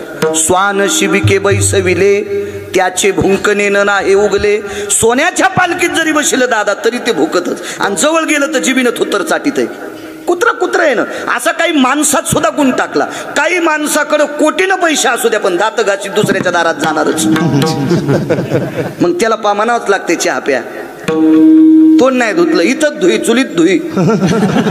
हे बँकेत कोटीन धोत्राला गाठी असं समजायचं. हे मागच्या जन्मातले बैल येत कुंटाला न कमवायला आणि बाहेर चहा प्याला सोमळ्या कुठला. उष्ट खाचा ज्याला नाद आहे त्याला कुत्र म्हणायचं. चोरून खाचा नाद आहे त्याला लांडगं म्हणायचं. हो, फार फार असे गुण सांगितले त्याच्यात. जाऊ दे आपण पुढे सरकू. खालीवर त्या महाराजाची चेष्टा करू लागले. पण ते स्वामी राम होते. मी नेहमी म्हणत असतो मोठ्यांची चेष्टा कधी करायची नाही. मोठे मोठे असतात. मला सांगा, ज्याला ग्रामपंचायतचा सदस्य होता येत नाही त्यानं मुख्यमंत्र्याला काय खालीवरी बोलायचं? त्यानं दिल्लीतल्या लोकांना खालीवरी काय करायचं? त्याला कोण्या विमानात बसावा याचा मेळ लागणं, इतके विमानं त्याच जवळ, आणि आपल्याला सायकलची चेन बसिता येणं.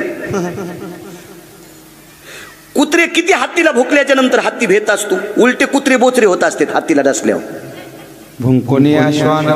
हत्ती पाठी होवनी हिमपोटी. कारण हत्तीची त्वचा जितकी कठीण असते तनपुरे बाबा. कुत्र्यानं जर चावा घेतला तर दाता हत्तीच्या त्वचेत अडकतेत आणि हे बोचरं घरी बोंबलत जातं. काहीच खाता येत नाही त्याला. मोठी मोठी असतात. मोठ्यांना कधी आपण लहान म्हणायचं नाही. संप्रदायात रात्री एक महात्मा होते कीर्तनात, फार उत्कृष्ट त्यांनी 1-2 प्रमाण म्हणले. आता काय होतं, तारुण्यातले काही काही मुलं असतात त्यांना असं वाटते आम्हाला म्हणावं. अरे पण तो मुद्देसूद माणूस आहे, मुद्देसूद माणूस आहे, मोठ्याला मानावं लागते. तुम्हाला एक सांगू का, संप्रदायातल्या जुन्या लोकांमुळे आपण परमार्थात मोतीराम महाराज असतील, रंगनाथ गुरुजी असतील, मारुतराव महाराज असतील, नथुराम बाबा असतील, ठाकूर घराणा असेल, पैठणकर असतील, हे लोक बापू परमार्थात आधी आले ना. मंगिरगावच्या बाळ्याला कीर्तन करता आले. जर ह्या लोकांनी परमार्थात अवतार जन्म नसता घेतला जिजा तर आपल्यात आणि ऊसातल्या डुकरात काही फरक नसता राहिला. ही संत जन्माला आली ज्ञानोबा तुकोबरायच्या नंतर, म्हणून आपण मोठी आहेत. यांचे उपकार आहेत आपल्यावर, पण मोठ्यांची चेष्टा कधीच करायची नाही. मी नेहमी सांगत असतो, सुनेनं सासऱ्याला जीवच लावायचा.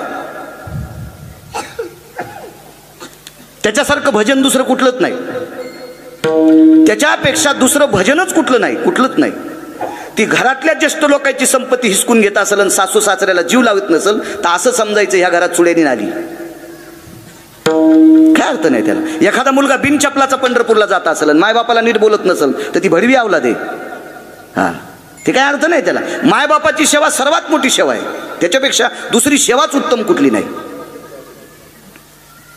मी बऱ्यापैकी कीर्तनात सांगत असतो, या भारत देशात अशी एक सून जन्माला आली. सासऱ्याला धोत्रात संडास झाली. मुलानं बापाला दगडाव नेलं. आताच्या सारख्या बाथरूम नव्हत्या. आताच्या सारख्या बाथरूम असत्या तर बाथरूमचं दार लावलं असतं, पोरानं बापाच्या अंगावरले कपडे काढले असते, स्वतः शावर सुरू केलं असतं, सगळं बापाला धुतलं असतं, पुन्हा कपडे घालून बाहेर आणलं असतं. पण परिस्थिती नाजूक होती. बोरीच्या झाडाखाली दगड होता, घर 10ला झोपड्याचं होतं. बोरीच्या दगडाखाली त्या झाडाखाली दगडावर बापाला टेकलं. एका हातानं धरलं आणि एका हातानं पाणी टाकायचं. पण धोतर कोण सोडायचं आणि कंबर कोण धुवायची? त्या माणसाची बायको वारलेली, त्या माणसाची आई वारलेली, आणि मुलगी बुलढाणा जिल्ह्यात होती. मेहुणा राजा नावाचं गाव, तिचं नाव होतं निर्मळा. ही तिथं राहत होती. काही नाही, फार देवदेव करतो त्याच्यापेक्षा आपण घरात किती चांगलं वागतो हा महत्वाचा विषय. मला वाटतं आई वडिलावर ज्यांनी उतारवयात ज्याचं संगोपन चांगलं केलं का, तो 1 नंबरचा भजने, तो 1 नंबरचा कीर्तनकार, आणि तो 1 नंबरचा पक्वाद्या. मायबापाची सेवा करायची. जो पक्वाद्या, जो भजन्या, जो कीर्तनकार मायबापाचं दर्शन घेत नसल, अशा हरामखोराला जर तुम्ही पैसे देत असाल तर तुमचं पाप उतवालंय. विठाला विठाला.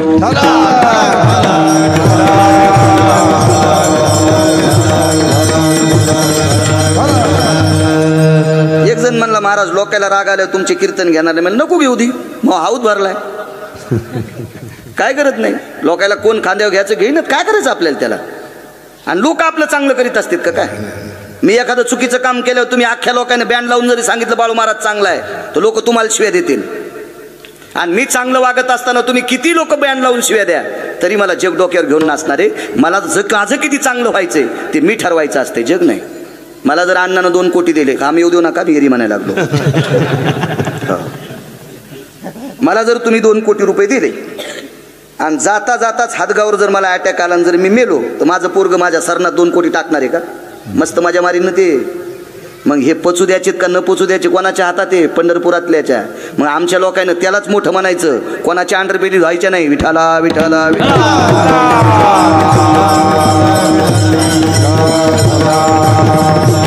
राहिला प्रश्न हा तुम्हाला मानित नाही नका मानू. झाडाचा नियम आहे, एखाद्या ऋतूत झाडाची पानं गळत असतात, पण पानं गळाल्याच्या नंतर झाडानं म्हणायचंच नाही मी उघडा झालो. अरे कालांतरानं तुला पुन्हा येत असतात. पहिले पानं गळत असते, दुसरे येत असते. इतकं ठाम संप्रदायातल्या लोकांनी राहिलं पाहिजे. विठाला विठाला.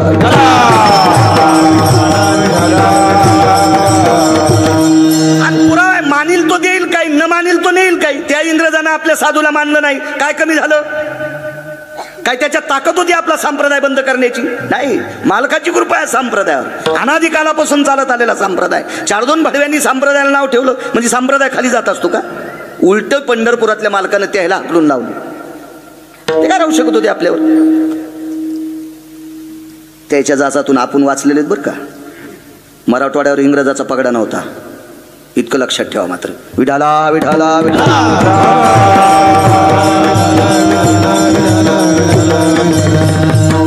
हा महाराजाची निंदा करू लागला. कोण? शास्त्री आचार्य पंडित.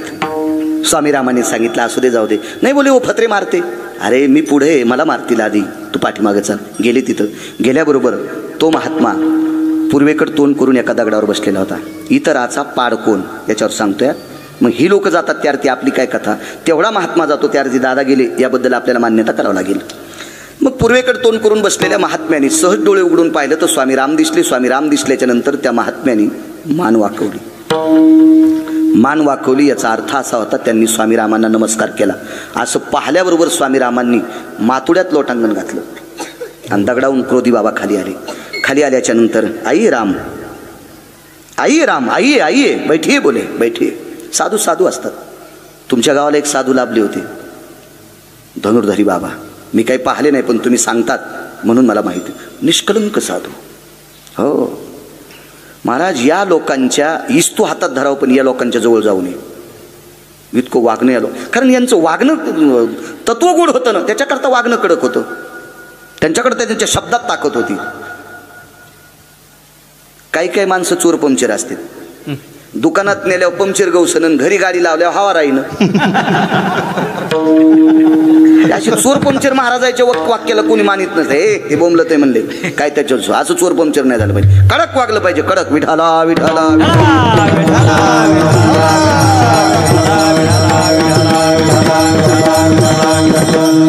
रंगनाथ गुरुजीच्या कीर्तनात एक मोठ्या घरची बाई कीर्तनाला आली. मोठ्या घरची बाई होती, एका व्यापाऱ्याची बायको होती. आणि ती सगळ्यात उशिरा आली आणि तिला पुढं बसायचं होतं सगळ्या बायकांच्या पुढं. तर रंगनाथ गुरुजींचं वाक्य होतं, अरे ती मसडी आली, तिला रस्ता द्या. कानकोणे लोक नव्हते ना, लाचार लोक नव्हते ना. आज मराठवाड्याचा ज्ञानसूर्य म्हणून पदवी द्या महात्म्याला. रंगनाथ गुरुजी कोणाला म्हणतात? राज राजेश्वर शास्त्री ज्या घराण्यामधून वेद वाहत होता, वेद वाहत होता. वेद, 4 वेद ज्या घराण्यातून असे वाहत होते गंगेच्या पाण्यासारखे, राज राजेश्वर शास्त्री रंगनाथ गुरुजींच्या पायावर बुटासकट लोटांगण घालीत होते. बुटासकट वागत लोक चांगले होते म्हणून खाली उतरले. राम जी कुछ प्रसाद ग्रहण करके जाइए, म्हणजे जेवून जा. तर स्वामीरामांनी विचार केला, चूल नाही, साहित्य नाही, काय नाही. बसायला एक चवाळ होतं पोतड्याचं, आणि कुठं कशावर स्वयंपाक करतील, आणि 3 गाडगे होते. जी बोले. स्वामीरामांच्या लक्षात आलं, एवढ्या मोठ्या साधूच्या हातचा प्रसाद का नाही खायचा. इतराचा पाड कोण सांगतोय? इतराचा पाड कोण? तर स्वामीराम त्या क्रोधी बाबांच्या आश्रमावर भर दुपारी 1 वाजता सावली होती. चौकड ऊन होतं आणि तितक्याच जागेवर सावली होती. अशी भारतातली संत येतं, माहिती असावा. आग्र्याला एक संत स्त्री होऊन गेली, नाना आग्र्याला. तर तिच्या डोक्यावर ऊनच पडत नव्हतं दुपारी. ती भर पटांगणात साधना करायची. तर तिनं सिद्ध केलेला चिमटा स्वामीरामांच्या हातात दिल्यावर 27 दिवस आग्र्यात पाऊस नव्हता भाऊ. 27 दिवस. तर तो चिमटा वाजल्याच्या नंतर पाऊस पडतोय. त्यावेळेला ती बाई स्वामी रामांचं दर्शन घेते, ती कोणाच्या पायात पडत नव्हती. मग स्वामी रामांनी विचारलं, बीबीजी आप तो दर्शन कर रहे? जी बोले, मैंने सिद्ध करे वाला चिमटा. जाऊ दे, चुकन आपली हिंदी, त्याच्यामुळे मराठीत बोलतो. कशा लोक, तिनं सांगितलं मी सिद्ध केलेला चिमटा बऱ्यापैकी महाराजांनी वाजिलाय, आभाळ आलेलं गेलं. त्या महाराजांनी चिमटा वाजिलं, आभाळ आलेलं गेलं, पण भर उन्हात पाऊस पाळला. इतकी ज्याच्या हातात ताकद आहे, माझा चिमटा तर सिद्ध होताच, पण ज्याच्या हातात इतकी ताकद आहे, इशिले मै झुक गई बोले. आणि मग पायावर डोकं ठेवलं. आपल्या वारकरी संप्रदायात एक फकीर जन्माला आला. त्या फकीराचं नाव होतं अनगडशा नावाचा फकीर. तुकोबारायच्या कीर्तन परंपरेतला फोटो पहा. छत्रपती शिवाजी महाराजाच्या बाजूला हिरव्या रंगाचे कपडे घातलेला, मोराच्या पंखाची पेंडी आहे, भिक्षा मागायचं कटोरं आहे आणि एक लोखंडी चिमटा जवळ आहे, डोक्याला हिरवा कपडा बांधलेला आहे. तो अनगडशा नावाचा फकीर आहे. छत्रपती शिवाजी महाराज त्याला जवळ घेऊन बसत होते. काय फकीर असेल तो फकीर कधीच कोणाच्या पाया पडला नाही. त्यानं सुरुवात केली तुकोबारायच्या पाया पडायला, कारण त्याचं कटोरं या महाराष्ट्रात कोणी भरून दिलं नाही.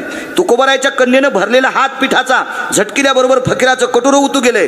फकीराच्या कटोऱ्यामध्ये 1350 क्विंटल गहू टाकले होते. माझ्या गोळ्या संपल्या नाही, मी गांजा ओढीत नाही, मी पागल नाही, माझ्या डोक्यावर परिणाम नाही, मी पुराण वाचून सांगतोय. 1350 क्विंटल गहू ज्या कटोऱ्यात टाकल्याच्या नंतर बंडू महाराज भरत नाही आणि तुकोबारायच्या कन्येनं हात झटकिल्यावर कटोरं भरतंय. त्यावेळेला त्या फकीराने मोराची पेंडी काढली आणि तुकोबारायच्या कन्येचे पाय झटकिले. तुकारामजी, तुकारामजी. तर त्या कन्येच्या डोळ्यातून पाणी आलं. फकीरजी, तुकाराम तो मेरे पिताजी आहे. तर त्यावेळेला फकीराच्या लक्षात आलं, एका वारकऱ्याची मुलगी जर इतकी अधिकारी तर ते तुकोबाराय किती अधिकारी. त्यावेळेला तुकोबारायच्या घराला प्रदक्षिणा काढली, चिमटा वाजिला, ला इलाहे. आणि तिथून पुढे अनगडशा फकीर तुकोबारायची घोंगडी जमा करीत होता महाराज. हो, या संप्रदायात जातीचा संबंध नाही. कबीर मोमीन लतीफा मुसलमान सेना नावी जान विष्णुदास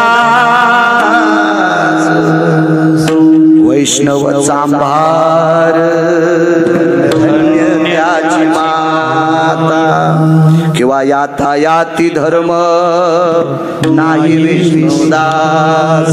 इथं चांगलं वागणाऱ्या किंमत जातीचं नाही. उत्तम कुळी जन्म क्रिया मंगळ पुढविले कुळ उभयता. चांगलं वागणाऱ्या किंमत. आपल्या संप्रदायात जिजा संध्याकाळची भाकरी जरी नसेल आणि निष्ठेनं वागत असेल तर त्याला या भारत देशातली स्त्री मधुकरी मागितल्या भाकरी देती. इतका संप्रदाय गोड आहे, इतका संप्रदाय, पण त्याचं वागणं गोड असावं. चलो बोले. क्रोधी बाबाला माहित होता हा शास्त्री पंडित आपली चेष्टा करीत होता. हे लोक त्रिकाल ज्ञानी असतात. वाचा सिद्धी पावाल, अज्ञापक व्हाल, त्यांच्या वाणीत ताकद असती. ते अधिकारी लोक असतात. आणि सांगितलं, हे पंडित आइए बोले. जी. जल्ला बोले, पाणी आणते. मडकं दिलं त्यानं पाणी आणलं तीर्थावरचं. इधर आ बोले, आप प्रसाद के वास्ते कुछ तो सामुग्री होना. तर याला वाटलं आता पैसे देतील आणि खाली 14 किलोमीटरवरून मला तांदूळ आणायला लावतील. पण त्या महाराजानं मांडी खालचा सुरा काढला. अभी अभी एक प्रेत बहके आहे बोले. आता एक मड वाहत आलंय आणि त्या मड्याच्या उजव्या मांडीचं मांस कापून आण. हे पंडित म्हणला, पका मच्छर मारला नाही हो म्या, आणि मला मड्याचं मांस कापून आणायला सांगायले महाराज.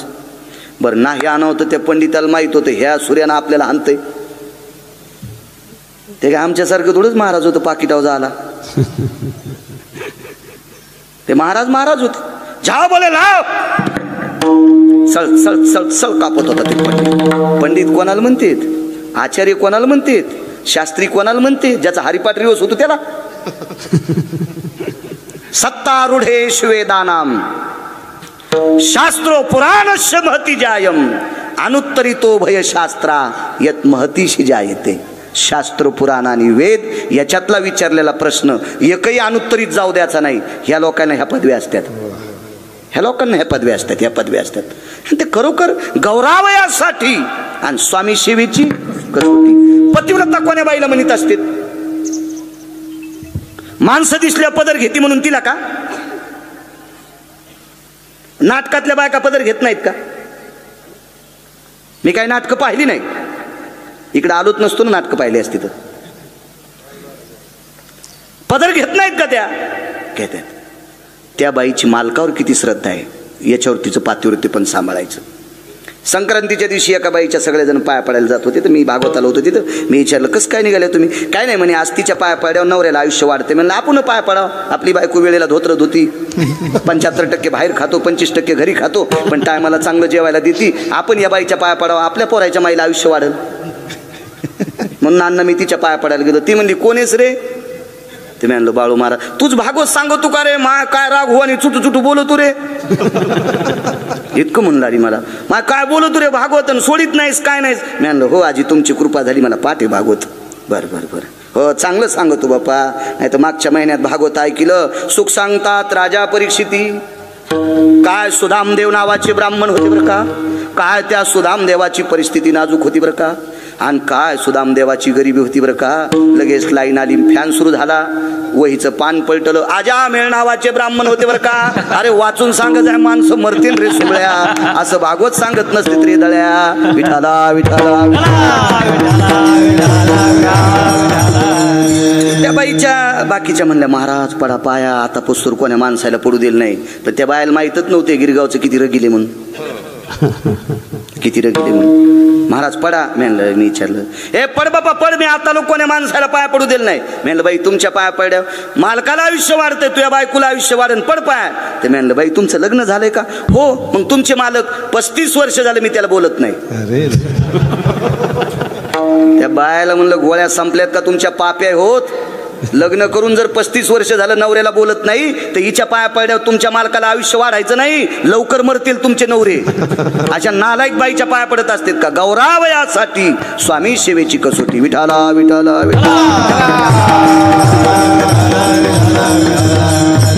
कोणाच्या नाही, कुठं नाही पाया पडायचा. हा संप्रदाय कोणाला मानणारा संप्रदाय नाही.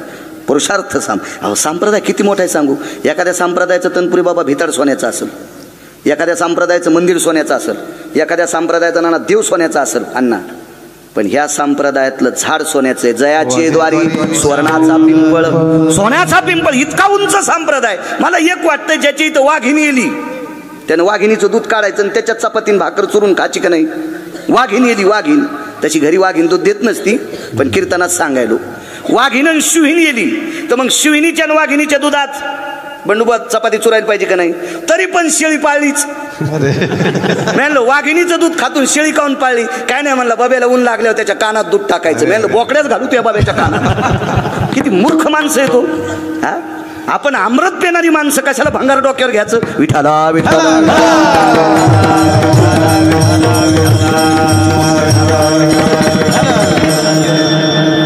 किती संप्रदाय मोठा आहे. ज्या ज्ञानोबाराय तुकोबारायवर, काशीतल्या मालकावर, पंढरपुरातल्या मालकावर, या संस्कृतीवर ज्या साधूचं लक्ष आहे, त्या साधूनं विष प्राशन केलं तरी ते साधू वाचतोय. बालानंद स्वामीची कृपा. काय काय योगी आहेत ते. अशा योग्याच्या प्रांतातली माणसं आहेत आपण काय चुकीच्या कोण्याही महाराजांच्या पायावर डोकं ठेवायचं. असो लाव बघा लाव. गेलं तर आपल्याकडे प्रेत सोडण्याची पद्धत आहे बरं. भारतातले 3 प्रकारचे अंत्यविधी आहेत, याच्यात कीर्तनात सांगता येते. एक तर मातीत टाकतात, एक दुसरी गोष्ट पेटवतात, 2 आणि उत्तर भारतात पद्धत आहे तुडुंब भरलेल्या नद्यांना प्रेतात सोडतात, नदीत सोडतात. त्याला सदाव्रत नावाचा विधी म्हणतात असं पुराण सांगते. 4थ्या प्रकारचा अंत्यविधी आपल्या भारतात नाही, 3च आहेत. चला मग ते प्रेत वाहत आलं. तरुण माणूस होता, नुकतंच वरी सोडलेलं प्रेत वाहत वाहत वाहत खाली आलं. तिथं उतार होता, खाली उतरलं, चळचळ चळचळ कापत होतं. त्या प्रेताची मांडी उघडी केली आणि उजव्या मांडीचं मांस कापलं. कापता कापता कांड कापलं. अवजानं आयुष्यात कधी मच्छर मारला नाही. त्या शास्त्रीला, त्या आचार्याला, त्या पंडिताला मड्याची मांडी कापायला लावली. आणलं ते चवळ्यात बा. धो बोले मांस लावलं. पका दो बोले आप. मला अंगार काही हिस्तू कुठे. अहो ती लोक होती. 2 दगड एकावर घेतल्याबरोबर अग्नी प्रज्वलितो भय जायतो तत्रा यदि मुषताया यत् पुण्या भय जायते वैशान्नरो तत्र व्रजता सिदाया यस् सर्वोपनितो मखेश शुद्धां पाक वैशान्नरो जायते निष्पती मघज्जायो शुद्धोदकस्थितो जायतो यज्ञरेन भयस्थिताया. हे इकडचे मंत्र. आता 10व्याला मंत्र म्हणले असतील त्यावेळेला तुम्हाला उपरण्याचं जाणवं केलं असेल ब्राह्मणानं. ती एरवी इकून असते इकून अपसव्यो यज्ञोपवितो पिंडो लुप्तपिंडा कागश्राद्धो हिरण्यश्राद्धो शंखश्राद्धो मुच्यते भयवगयव्रजनो लुप्त तिलाग्रो जायते जबाग्रो समर्पितः इति सूर्यनारायणो नागबली आप्तिष्ठि त्रिपिंडी सर्वशास्त्रावुच्यतो रक्तचंदन समर्पयामि आरक्तपुष्पं समर्पयामि गंगोदकस्नानं समर्पयामि गयाब्रजो सर्वस्थितो नारायणो पिंडो भयव्याप्ति सर्वा जायते यत्करिष्यते रक्तचंदनं समर्पयामि पितरो भय शांति तत्रा पुनितो य सगोत्री भय भिन्न सुतायं सर्वः शर्मन्ये देवलाय जायते नाम्ने लाटे परिवारास्तत जायतो पुनितः यद्गतो गति भय जायतो यत् पुण्यायं करिष्यते पिंडोदकं लुप्ताय देशायां भारतेषु बिंदु तटायाः यत्सर्वो गंगोदक पुनितायां सर्व पितरो तृप्ताय वासं करिष्यते. मग तुम्हाला म्हणले अण्णा या बोटानं गंध लावा, यांनाच तिथला यानं लावायला सांगितलं असेल. हे 27 वर्षापूर्वी पाठ केलं पण मेमरी कार्ड चांगला असल्यामुळे डिलीट होत नाही ना. विठाला विठाला विठाला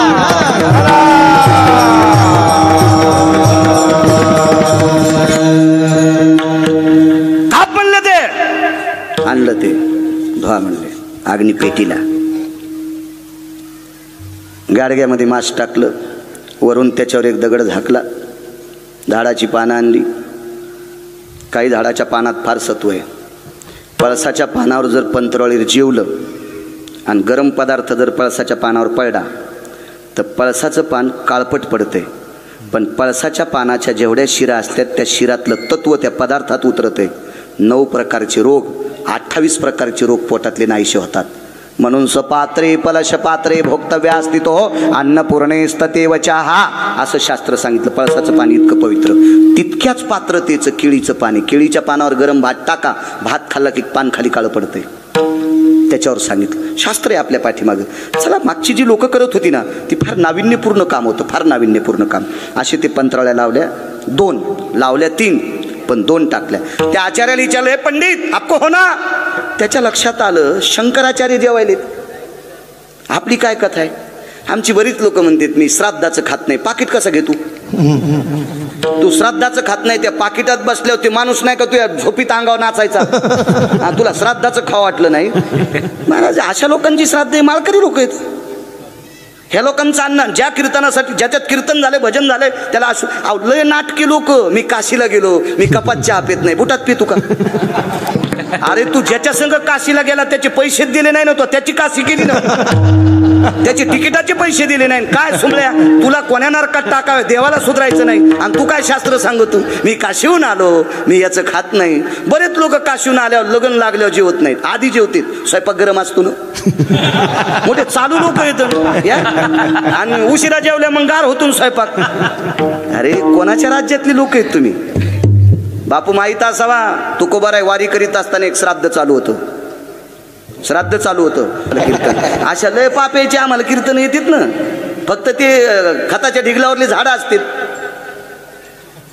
तुम्ही खताच्या ढिगलावरच्या झाडाला मोठं खपक्या काशी पळ लागत आहे. काय नसते अशी असते ती काय काय. आणि आपण कुठं ताण घ्यायचं. लग्न केल्यामुळे आम्हाला स्तुती करावंच लागते. माझं जर लग्न नसतं तुम्ही हराम खोरायला चोंभाळलं नसतं. मागणं पुढून फुफुटा उडत कशाला ताण घ्यायचा. पण भगिऱ्याला चोंभाळावं लागते. ज्याचे नाही झाले ते चोंभाळते. आपली काय कथा आहे. आपण तो घोड्यावर बसलेलीच येतो. चला पण एखाद्या सात्विक माणसाच्या उदक शांतिविधी करता कीर्तन होतंय.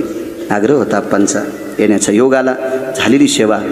अधिष्ठान दैवत मा भगवती जोगेश्वरी माता भगवान शिवशंकर विश्वातला वारकरी येऊनी जन्मला मरकट तो वैष्णवा माझी अतिश्रेष्ठ हनुमंत म्हणावया कनिष्ठ ऐसा पापिष्ट कोण आहे. अशा मारुतीरायाच्या समोर कीर्तनाचा योग. दिव्य दिव्य असं सुंदरसं मंदिर.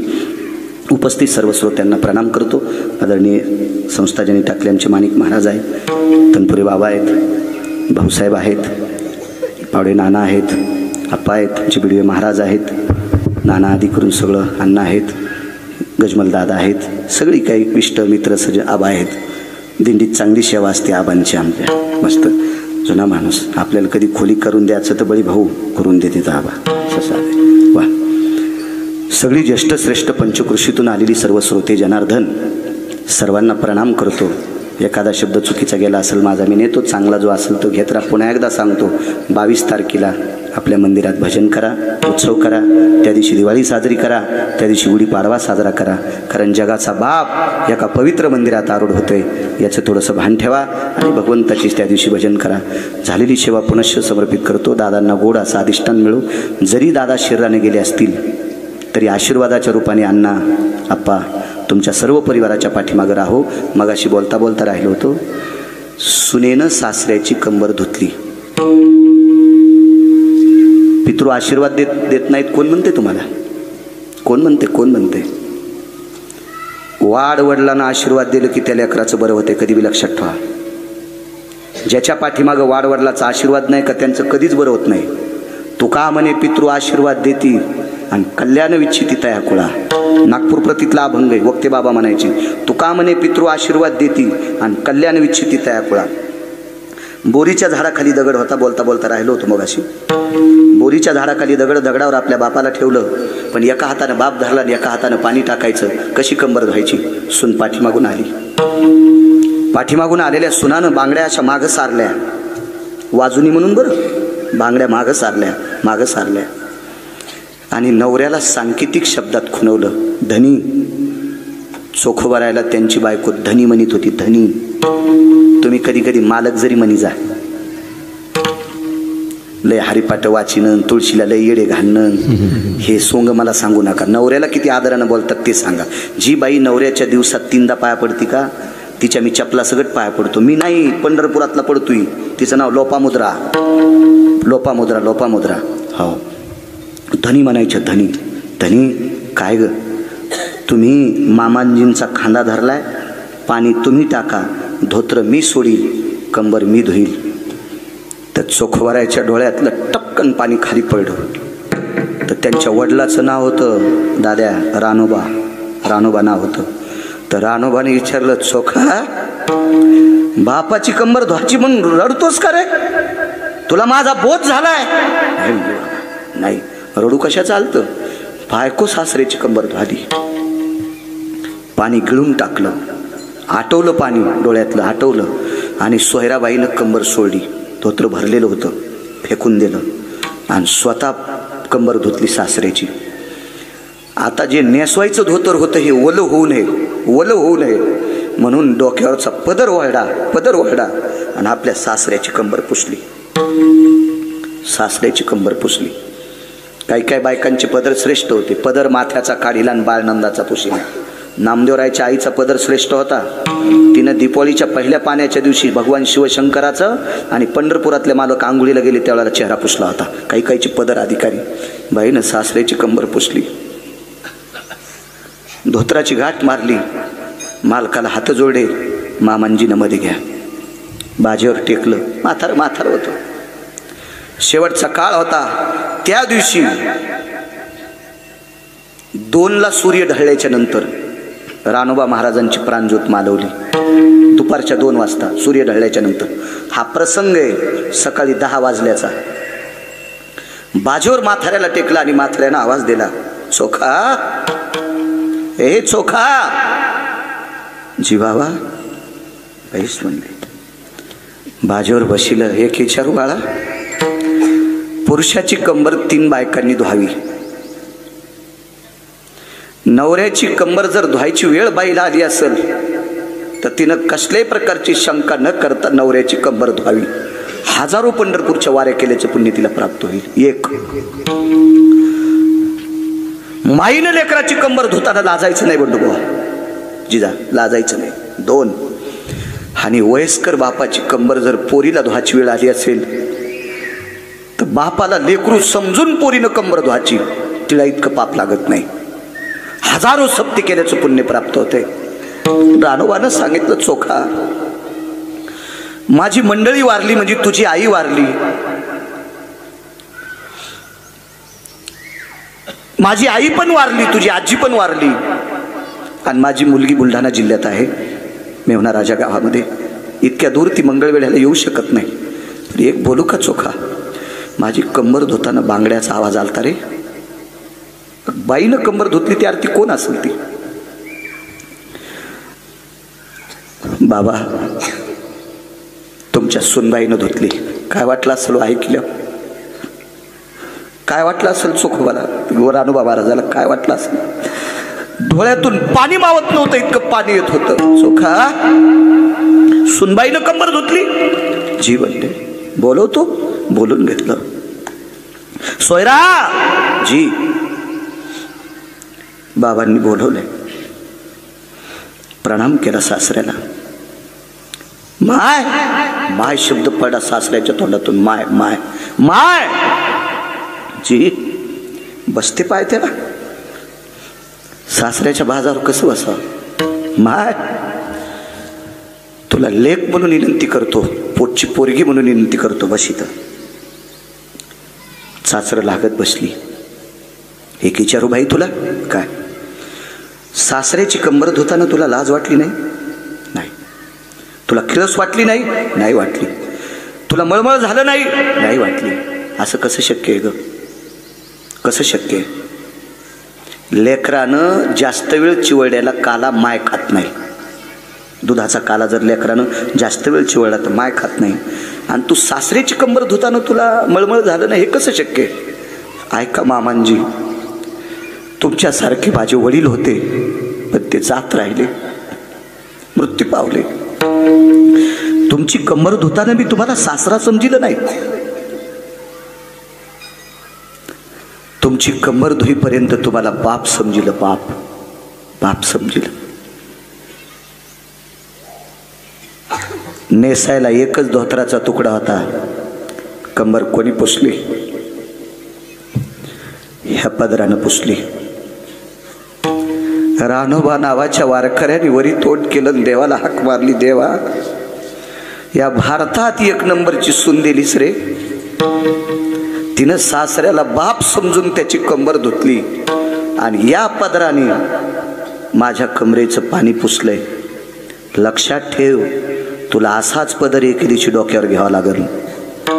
27 दिवस पंढरपुरातल्या मालकानं लुगडं नेसलं. चोखोबाची बहीण झाला सारंगधर आणि उघडा वहिनीदार हाका मारी. कोण म्हणते पितृलोक आशीर्वाद देत नाहीत? शरीरानं जरी गेले असतील दादा, तरी आशीर्वादानं तुमच्या घरात अप्पा, अण्णा, भरत सर, डॉक्टर, आशीर्वादाच्या रूपाने दादा कायमस्वरूपी तुमच्या मागे राहावा अशी पितृलोकांच्या चरणी प्रार्थना करतो. तितकाच आशीर्वाद दिला नाही. देवा माझ्या सुनानं घाणकाम केलंय, तुला तिचं घाणकाम करावं लागेल, बाळा ते धुतलेत, इतक्यानं नाही, असा आशीर्वाद दिला. देवा माझ्या सुनाला असं पोरग दे, मी झाल्यावर भजन केलंय, माझं पोरग झाल्यावर भजन करतंय, ते झाल्या झाल्या भजन करील. उपजताची कर्म मेळा आणि वाची विठ्ठल सावळा झाल्या झाल्या भजन करत होतं. त्याचं नाव होतं कर्ममेळा. कुठं बसिला? द्वादशीच्या दिवशी. सोमवारची एकादश आलती, सोमवारी एकादशी विमान उतरले पंढरीशी आणि एकादशीचा जागर झाला आणि द्वादशीला जेवायला एक कोण चोखोबाराय घेतले, एक कोण सोयराबाई घेतल्या आणि कर्ममेळा मांडीवर घेतलं. तर कर्ममेळ्यानं श्रुतीला विचारलं, हे श्रुती माते, जगाच्या बापाच्या मांडीवर बसायची माझी लायकी नाही, मला बशिलं कस काय? तर श्रुतीनं देवाला विचारलं, देवा तुम्ही कर्ममेळा चोखोबाचा मुलगा मांडीवर कस काय घेतला? तर देवानं श्रुतीला सांगितलं, श्रुती याच्या माईनं सासऱ्याची कंबर धुतली होती, याच्या माईनं सासऱ्याचं अंग पुसलंय पदरानं, म्हणून याच्या माईचं पुण्य इतकं होतं, म्हणून मला याला मांडीवर घ्यावं लागले. तुका म्हणे पितृ आशीर्वाद देती आणि कल्याण विच्छित ऐकुळा. अर्ध्या मिनिटात आदरांजली दिली. निधियाम निधिपते सकल ते सुधेयने छंद काल वय जायते हिन्मख वयत ते सुधे छंदा वय सकल सुधा वय जायते. शंख तिसरात रो हिरण्यस्रात काग तिसरात मुच्चंते यक्ष लोकम किन्नर लोकम इत्यादि लोकपालायो दिक्पालाय दिदारुहासमं परमहंस वयजाय रक्तचन्दनम् अरक्तपुष्पम् अंगुष्ठाधिष्ठानवयो नागबली वयाप्ते श्रीभयत्रिपिण्डी भय नारायण नागबली भय उदित भयो शास्त्रावुच्चन्ते रन्तिया भगवत्सुराय पिण्डोदक वयजायन्ते पिण्डोदक वयजायन्ते पिण्डोदक वयजायन्ते.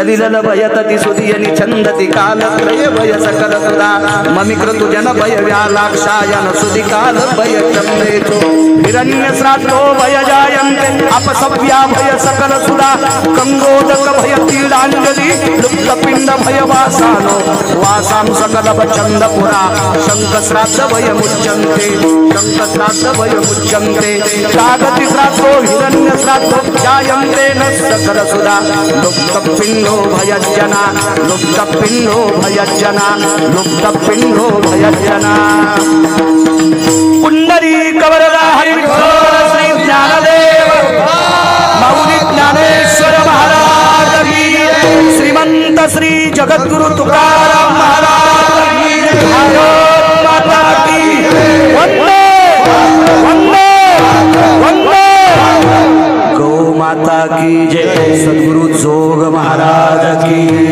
जय। झालेली सेवा भगवंताच्या चरणी समर्पित करतो। माझ्यासारख्या सर्वसामान्य अल्पज्ञानी छोट्याशा बाळूला दादांच्या उदक शांतीचं कीर्तन करण्याचा योग येतो। माझं महत् भाग्य जिजा भागून घेऊ आता। ज्ञानेश्वर माऊली ज्ञानराज माऊली